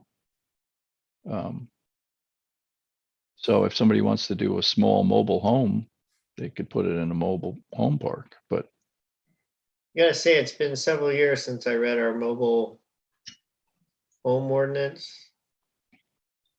But does it have reference to like wheels and frame and that kind of thing that would keep you from doing a tiny home on? We want to look at it for next month, sorry? Or, could. or does everybody just want to get rid of it? Or suggest getting rid of it?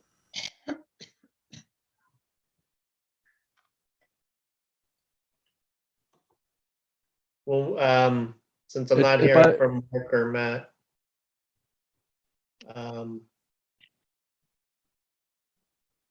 Is your suggestion, Chuck, they still get rid of it? I am.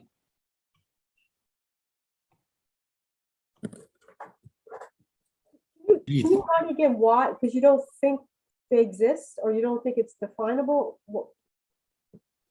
I'm just I- curious. I don't have a story. I'm neutral. I just think, why would we get rid of it? What's the? Because we don't talk about the size of homes anywhere else. Okay.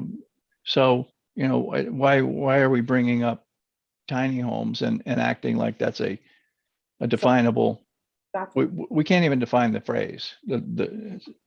It's can- just a movement. Right, I got you. So we're not stopping people from building these homes. It's No. just that we're saying, why call it out specifically? Because they're allowed now. Exactly. But they're allowed now on our current, like you could put a tiny home on a 2-acre lot. But I think if I can get into the head of the committee, was that in a mobile home park, instead of having a pre-manufactured home that can be lifted and moved on wheels, that tiny homes could be built in those locations. Well, a mobile home park also I has, don't want to say tiny home, a small home.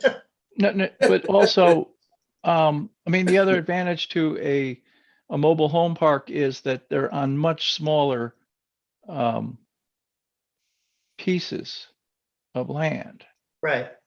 You have a lot. I don't even know that you actually have a lot, or if the entire park is a lot, and then you have your little slot to go on, and that's what makes it affordable, not the size of the actual. If you could put a double wide in a mobile home park, and that's the size of a lot of single family homes. It's not the size of the home, it's the size of the land. It makes it affordable.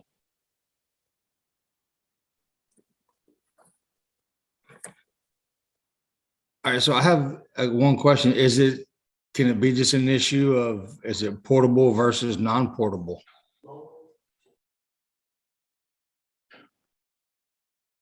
But this is saying as an alternative and a more affordable housing type.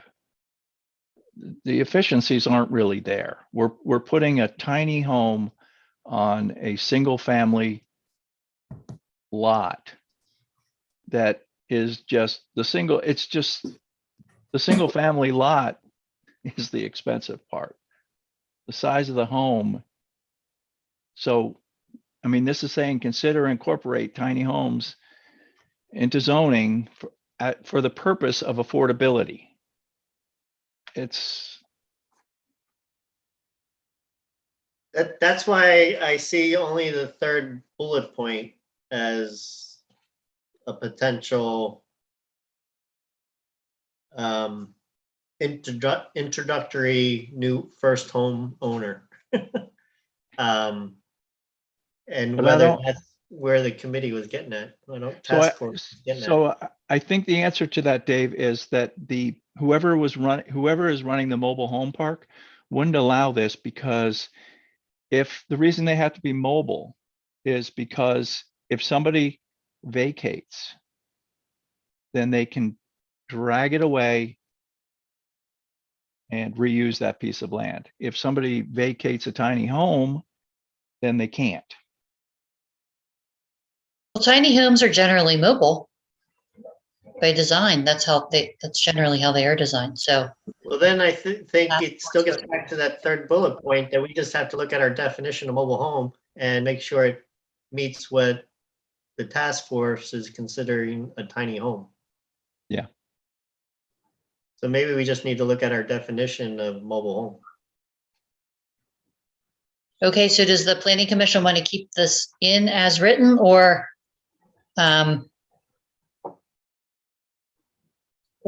amend the wording or? I don't want to put too much on June, but do we want to, we as planning commissioners and alternates go and look at our mobile home and our definition of mobile home and a mobile home ordinance and get to this in June? I think that's a sound idea. Yes. Sounds good. Okay, I'm just going to note it here though, so we all remember, because June, a lot will happen. A lot will happen between now and June.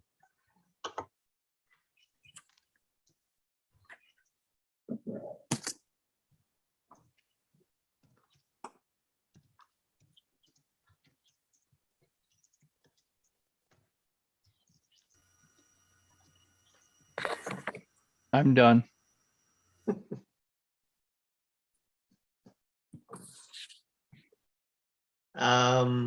We need to look at map yet, right? Yes.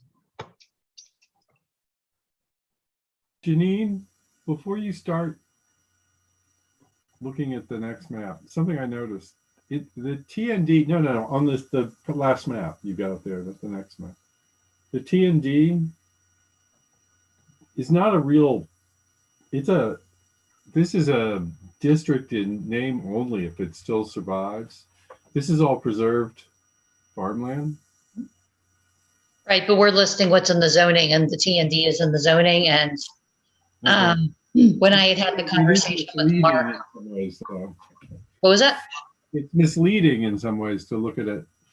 Yeah, that's going to be my comment, Paul. I think we have to, like I said, once again, either the PC addresses it or the board's going to have to address it. But I view it misleading. It doesn't exist. It doesn't exist. Except on paper. Yeah, but like you said, that's misleading. It doesn't exist. Right. So is that a zone? That's what's the zoning is TND. Right, that's what as is the daycare in my office is commercial and the rest is village. Right, it's just documenting what the current zoning is. It's not I the use, it's the never district. going to be built on though. Yeah, but it's not the use, it's the district. Just what It's the not- district is now. It's not what it's being used as, it's what the zoning district is defined as, Exactly. correct? It's Yeah, still, I understand that, but there's a real disconnect. it's still misleading because you have the zone, but you don't have the ability to actually take advantage of that zoning. It's misleading. Mark Thompson, when I spoke with him about this, he had very specific ideas on this that he might want to share with you all. I don't feel comfortable conveying his ideas, but he has ideas on it. But nonetheless, the purpose of this map is to show the current zoning. And that is the current zoning. If you want the map changed, we can change the map. But then I think we have to change, like get rid of the zone. We can't show some zoning and not other zoning. It has to be remove all the zoning then from the map, which we can do. Or you put something in the, or you could put an asterisk. I understand the concerns with the comments, but for the planning commission, how do the other planning commissioners feel? I think it's the current zoning and that's the way the map should be. I would I agree. agree. It's currently what we have, and it may not be quite accurate, but I think it needs to be shown as such. You could have an asterisk, or you could have some kind of footnote. The only redeeming factor here is what I noticed when you scroll down. It does say preserved farm. Yep. Yeah, I saw that. Yeah. So this is the existing land use map. Various land uses. You scroll back up, Janine. Sure. How far? is our purpose to try to get as much ag land or whatever? Because my parcel is single family home. And the other parcels around me, including the winery, are ag. So I kind of think if we're trying to show, I don't care if you label me single family or whether you label me ag, but I think because of the Paradox Winery, that's how it ended up. We use the coding also that's in our database, and I think somehow or another, even though you have a house on your property, it is your whole property is used for the winery, right? that's what I'm saying. My property is single family home right now. It's yellow instead of green. Oh, okay. So I mean, I can correct that. We're just using what's in there's a database that's basically created for assessment purposes in the county. And we try our best to use that database and then, manipulate the data for land use. It's not a sure thing. It's just not. So why don't I make the change? It's gonna change it by 0.25% or something. But. Right. Well, I can But change, I can just, that should show up as ag. yeah, I'll put that on the errata, if that's okay with you guys. Is that green, not the bright green, but the army green, is that ag? Yeah, this army green. Okay. Yeah, there's a couple of places that are not accurate on this map. How do I make those changes? Do I work with Chuck in the background, or other than the obvious one that we just talked about? How would you like me to do that? I only know what Dave just said, and then the property behind me is just, it was part of the development. There's nothing is being farmed there.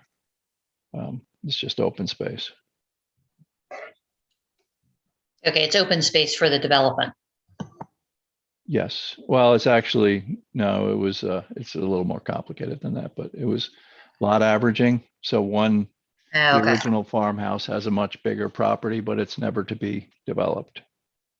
But it just sits there. There's nothing on it. There's no crops or nothing. It's not going to be farmed then, is what you're saying.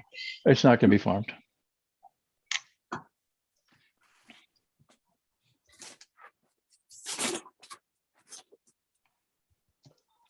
Although I guess horses would be considered ag.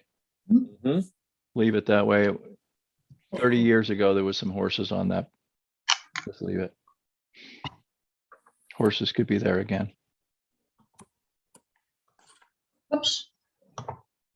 Okay, and then moving on to, this is the county's map for the County Comprehensive Plan Landscapes 3.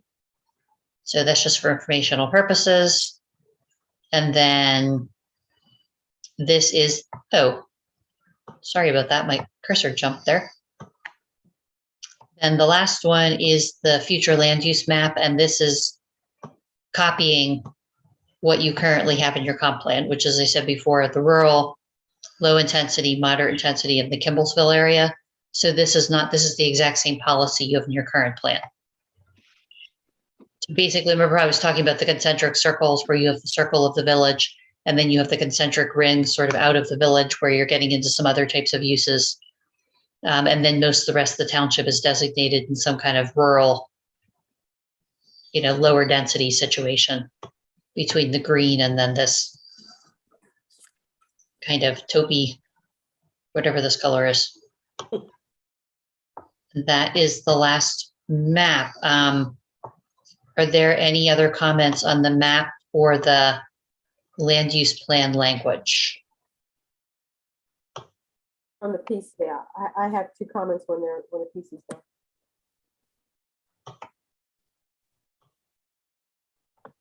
Is the PC done? Can Donna go? Yeah, Donna, go ahead. Yeah, so these are just comments. I'm not expecting any changes, but I noted on under existing condition zoning overview, it's the same comment that Paul and I alluded to before.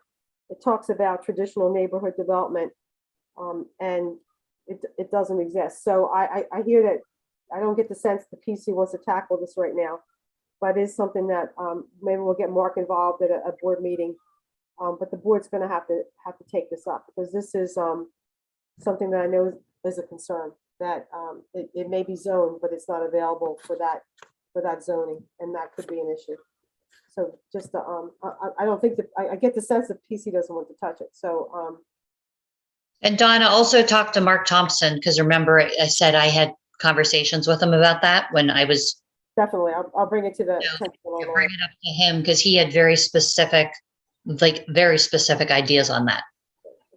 So, If you go to that section, if you go there under zoning overview, it reads that we're making a claim that it exists. Like, so let me just read it to the PC. In Kimbellsville, there are also village and traditional neighborhood development districts, as well as local historic districts, for the purpose to reflect, preserve, and enhance traditional village character and development patterns.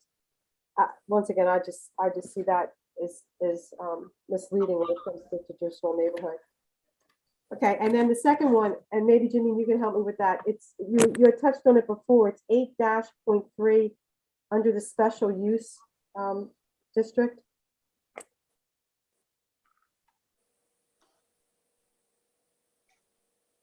So yeah, right there. So I think I hope that most people acknowledge that we could be challenged on the amount of land we have zoned for special use.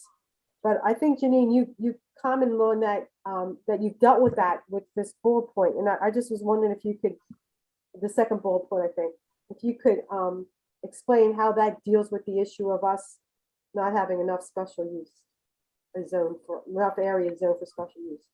a while ago, I talked to Mark Thompson, and I specifically asked him the question, if for multifamily housing, there is case law saying, based on case law giving guidelines on what percentages of multifamily housing you should have. I asked him if there are specific guidelines, because I didn't think there were, on industrial commercial uses, and he said there are not. So the whole idea of being able to be challenged, he said there is no case law with specific thresholds other than the MPC saying you need to provide a variety of uses. So you need to provide commercial industrial uses, but there, he told me it's not the same situation. So I was wondering at some point if those two things got conflated with the case law saying how much multifamily you had, which is called fair share, right, with what I've heard people say, fair share of non-residential uses. There is no fair share of non-residential uses. There's a municipality's planning code saying you need to have a variety of uses. And usually what most municipalities do, because it's impossible to name every single possible use in zoning. I mean, it's just not, new uses are being invented all the time. So usually most municipalities try their best to have areas where they allow a variety of commercial, industrial, institutional uses. And then there's also a caveat saying, and other like uses, that may emerge that we couldn't possibly identify. So I realize the SU district has been an issue. And so when we did the plan to address it, that concentric ring that we were talking about, where you have Kimbellsville, and then looking at other places in the concentric ring where other types of commercial or industrial uses could be addressed. In talking to the task force, that seemed the most logical thing to do, because if you're looking at the existing land use map, frankly, there's just not, Franklin has a lot of what people would call open lands, but lands that are in low density uses. For example, an agricultural parcel isn't considered an undeveloped, parcel. So there aren't really vacant parcels per se in Franklin Township, even though the look of the township is relatively open. So it's not an easy issue to address where you should put this type of district. And so basically the task force said near Kimbellsville, because that's kind of your development core, obviously seems most logical, rather than just choosing some spot someplace else in the township, which is maybe much more of a rural spot. But how you do it and where you do it that to them seemed, kind of to be the logical. If that helps explain that, Donna, they did address it. They did talk about it, but pinpointing exact lots was way beyond the scope of, what could be done in a comprehensive plan when they were trying to cover every other subject, in the township. Right, so I think if I'm hearing you, Janine, it's the way they believe they address this by having this concentric circle around the village, saying that would be an area where a variety of uses could be. Right. I could say it's something that we need to talk about, but at least I understand it now, so thank you. I don't Right. have any comments. It'll need further discussion. There's no doubt about it, but at least there's a policy guide here to, start the discussion. Right, it sounds like we have to get Mark, Jeff, I don't know when we do this, but we need to get a hold of Mark to talk about TND and special use. I don't know if we do it before we have the comprehensive plan discussion or during the comprehensive plan discussion, but I think it would be helpful to have him lay out what you said, Janine, and then it might provide some context when we look at this. So thank you. I think that would be helpful.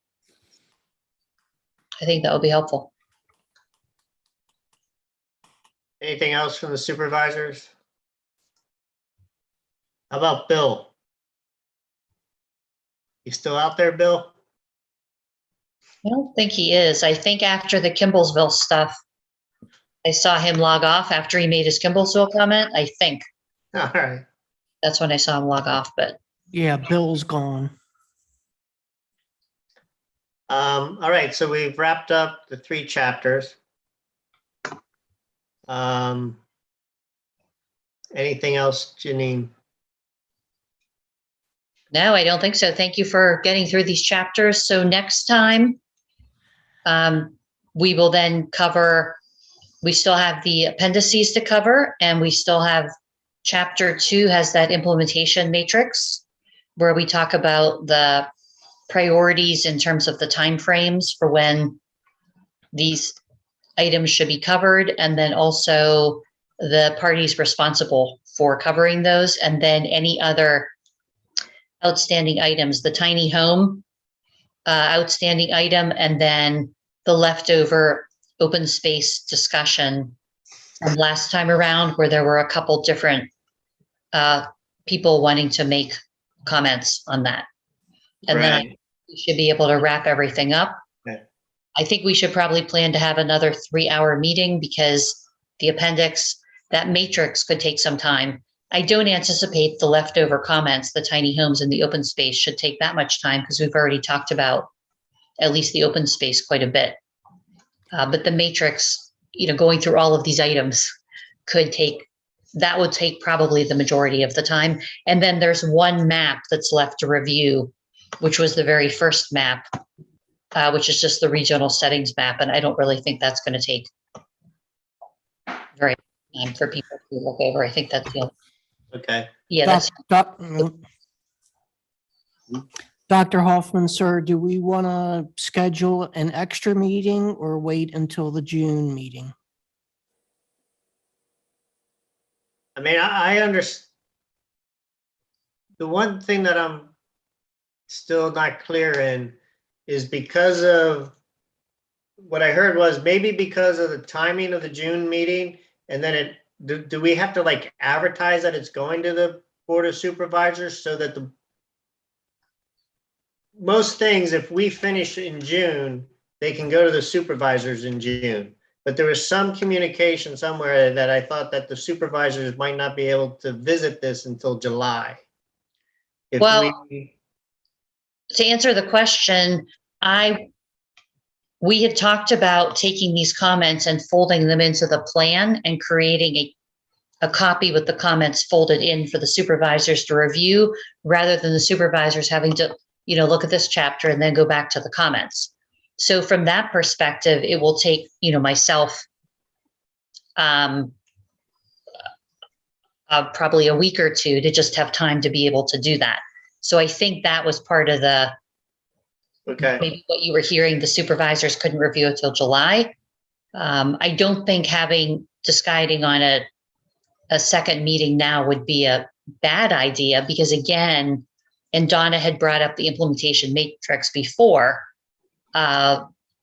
I could see people getting into some kind of, detailed discussion about that. And I will just bring up that for you really quickly so you all know what I'm talking about. So we talked about this chapter. I went through the chapter, quickly, and no one had any comments about it. But we didn't go over in any kind of detail other than me just going through it, quickly. That there's the matrix, and it says each recommendation, each action item. Then there's just a little abbreviation, which I don't think anybody's going to, worry about that much. But then what we were talking about is the by whom, meaning who's the primary entity that would take the initiative lead on this, and then who are the partners, and then also the when, and identifying basically what the priorities are in the when. And this goes on for a couple pages because it's every single action you have in your plan. And if you remember, I described it almost as your tear out chapter for the plan. You could basically take this chapter and have this be the plan that you carry around with you. And then the extra description is in all the other chapters we read. So I'm guessing, and I mean, you all weigh in and tell me, I'm guessing this could take at least a good part of a meeting to go through. I don't know. I have lots of comments, and I'm not even on the PC, so the PC would have to get through their comments, and then I would go through mine. I mean, I still hold under that the PC is supposed to get as clean a copy as possible to the Board of Supervisors, despite whoever has the interest or the input. And as much as I appreciate Donna and the other supervisors saying we'll take this up as supervisors, I still think it's upon the PC to give as best a document as we can give. And as much as I hate thinking of 2-3 hour meetings yet to come in the next month, I'm kind of seeing 2 meetings. I don't know what the rest of the planning commissioners think. Dave, one thing that occurred to me listening to Janine talk is that in essence, although this matrix comes first, it really comes last. So anything to be discussed, refined, and decided on ultimately needs to flow into this matrix. Right. So it would seem to me that you can't make, the best thing to do is to decide what the PC wants to do with respect to the plan, and then look at the matrix in light of that, because I would assume with a little luck, it will move more quickly. But you're almost done the plan, right? So Yeah, you're done with the plan. You just have appendices and the items. All you have to do are appendices, the open space items, and the tiny home items, and everything else has been, you are ready for that. And I would recommend that if you're going to have a second meeting, if you have time to advertise it, I would recommend you do it in May. Because again, if you do it in June, I'm still going to need time after you're done that second meeting to then turn around the whole plan for the supervisors. And I would prefer to have the second meeting now so that I have, part of June to turn around the plan to get it to the supervisors by the end of June, so then they can start their process. wait a second. So end of June? I mean, I'm not gonna, so you want to be done by September. I'm not available for the board meeting in July. So, I was hoping the board would get this thing in June. So again, you were hoping the board would We would get this piece, the document in June for a June meeting. That was my understanding. That's what we were working for. Well, if that's the case, then the planning commission is definitely going to have to do a second May meeting. But I just don't see, time-wise, I don't see, even if you do a second May meeting, unless you're comfortable, and this is a board decision, if you're comfortable just having the plan and then the errata sheet, but there are things in the errata sheet, that still needs to be refined. Remember when I said I would put in the recovery money, the exact wording for that. So I would have to still go back and do that. But you could do that now, right? So Janine, I don't want to speak for your time because I don't know what's on your calendar, but as the PC has gone through and you have the errata sheet, can't you start working on the document now based on the errata sheet in the PC? We're not going to go back and look at the other, we're not going to redo the document. But she's going to redo the document after the PC revisits open space and how we want to address everything that's been shared with that. Yeah, that's what we were talking about doing. Tiny home. The document. But you have a list of erratas. I mean, you could do what isn't in contention, right? You could work on the stuff that you know you need to work on. That's not up for discussion. I mean, I could start working on it. I don't have time allotted at this very moment, so we'll start working on it. Like I said, I don't know what your calendar is. So, So Jeff, before I ask the rest of the planning commissioners what we want to do, what other potential items for June agenda items do we have? Well, it depends on how quickly Mr. Hutchings turns his plan around. He probably won't make it, but that's an outside shot. And right now we have the green ordinance and the historic ordinance, which we can push off until June or July. From what Bill said, he doesn't Bill's plan on not coming coming back, right? Like I said, I think it's an outside chance, but I'm just mentioning it.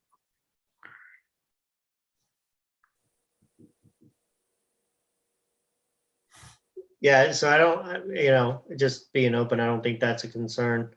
And since the ordinances are something that we all can decide when we address them, we can push that off. So between now and the June meeting,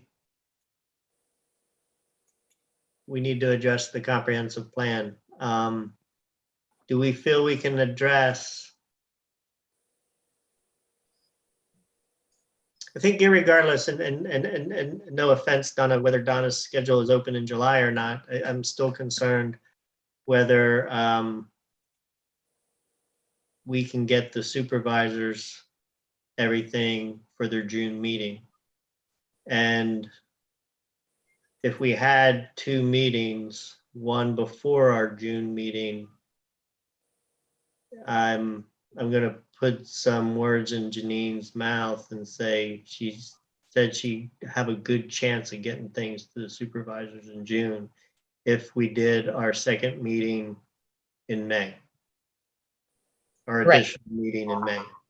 Right. If you did your additional meeting in May, then the last meeting is your first Thursday, June meeting, then I would need to take about 2 weeks because I also have to involve, like for the map change, that's not me, that's somebody else in my office doing it. So I would have to involve them and their schedule. And I've already told them that that's when I thought they were going to be doing the change. So I can't just change that up.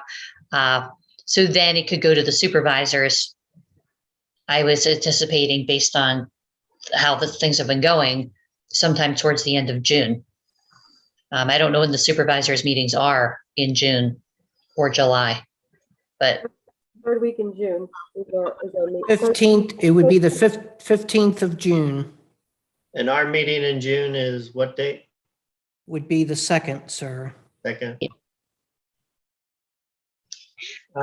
Chuck, Mark, Matt, Paul and Zach, how do you guys feel? I really hate forcing another meeting in May on us, but I kind of 19th looks okay with me. I mean, yeah, I'll make it if it's at all possible. Yeah.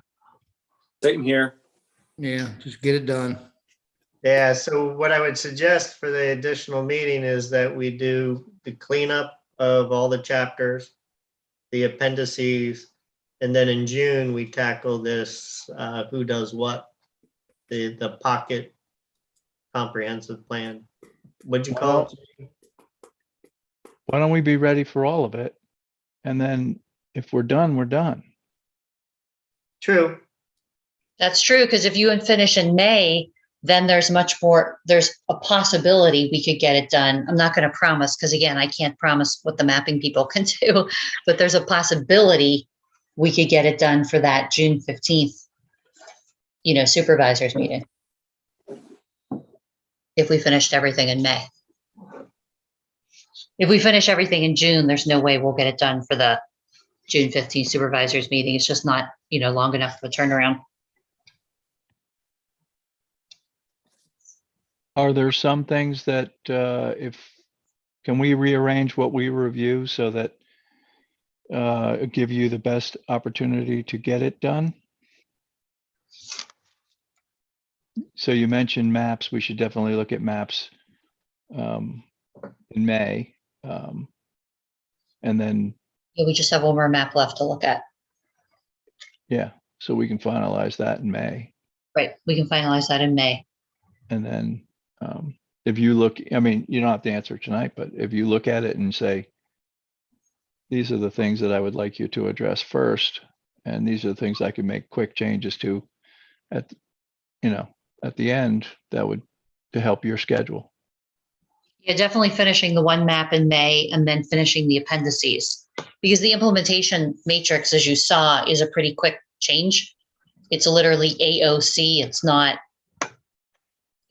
grueling amounts of change, and it's just going to be changing who would be responsible for each. But getting into the appendices, if anybody's going to have any changes to the demographics or any of the other stuff, that would be more involved types of changes for me.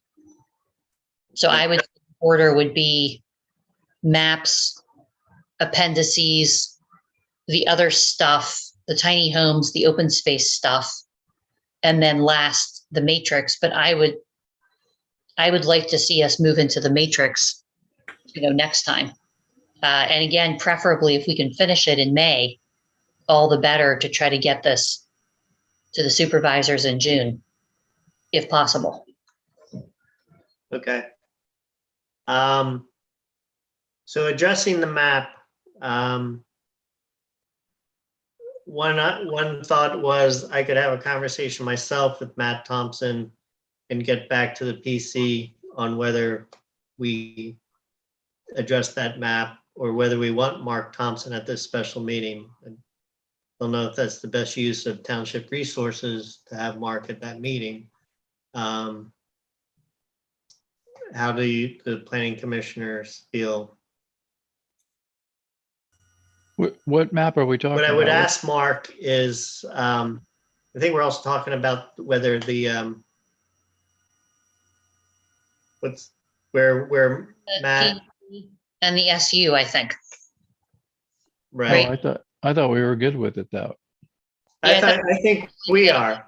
And, Okay. and if we're good with it, we're good with it. And sorry, Donna, just don't bring it up again on the 19th. Can't promise that, but I like I said, well, if you guys are going to handle it, that's your choice. That's what you're here for. But I'll bring it up when the board gets it. Right. Okay. Shoot. What was? Do we Why don't need we to just- advertise it? We do. And do we need to advertise it as a joint meeting or is it a planning commission meeting? I would do it as a joint meeting. Okay. And just my 2 cents, I think it's valuable to have Mark show up for 15 or 20 minutes. That way everyone hears it and can ask any questions, the planning commission. Sure. I can promise not to prolong the discussion. I can give you that. But I think it would be good to hear what he has to say. The last. What day do we want to May pick? 19th, we'll advertise May 19th as joint. I don't, Chuck tossed out the 19th and then, because I think you need 2 weeks to advertise and it's a Thursday similar. 19th, I am not available. I have another evening 26th? work event. I can do the 26th. I'm open the 26th. Do you want to wait that long or do you want to go to like the 17th, Janine? That's the election. I don't know if people are involved with the election. That doesn't bother me, but. I can do the 17th. It's up to the planning commission. I'm just throwing it out. Yeah, I can't do next week. The 17th would be, I can do the 17th that evening. Can you Yep. advertise in time? That is the, Yes. can you advertise in time? Yes, You can? yes.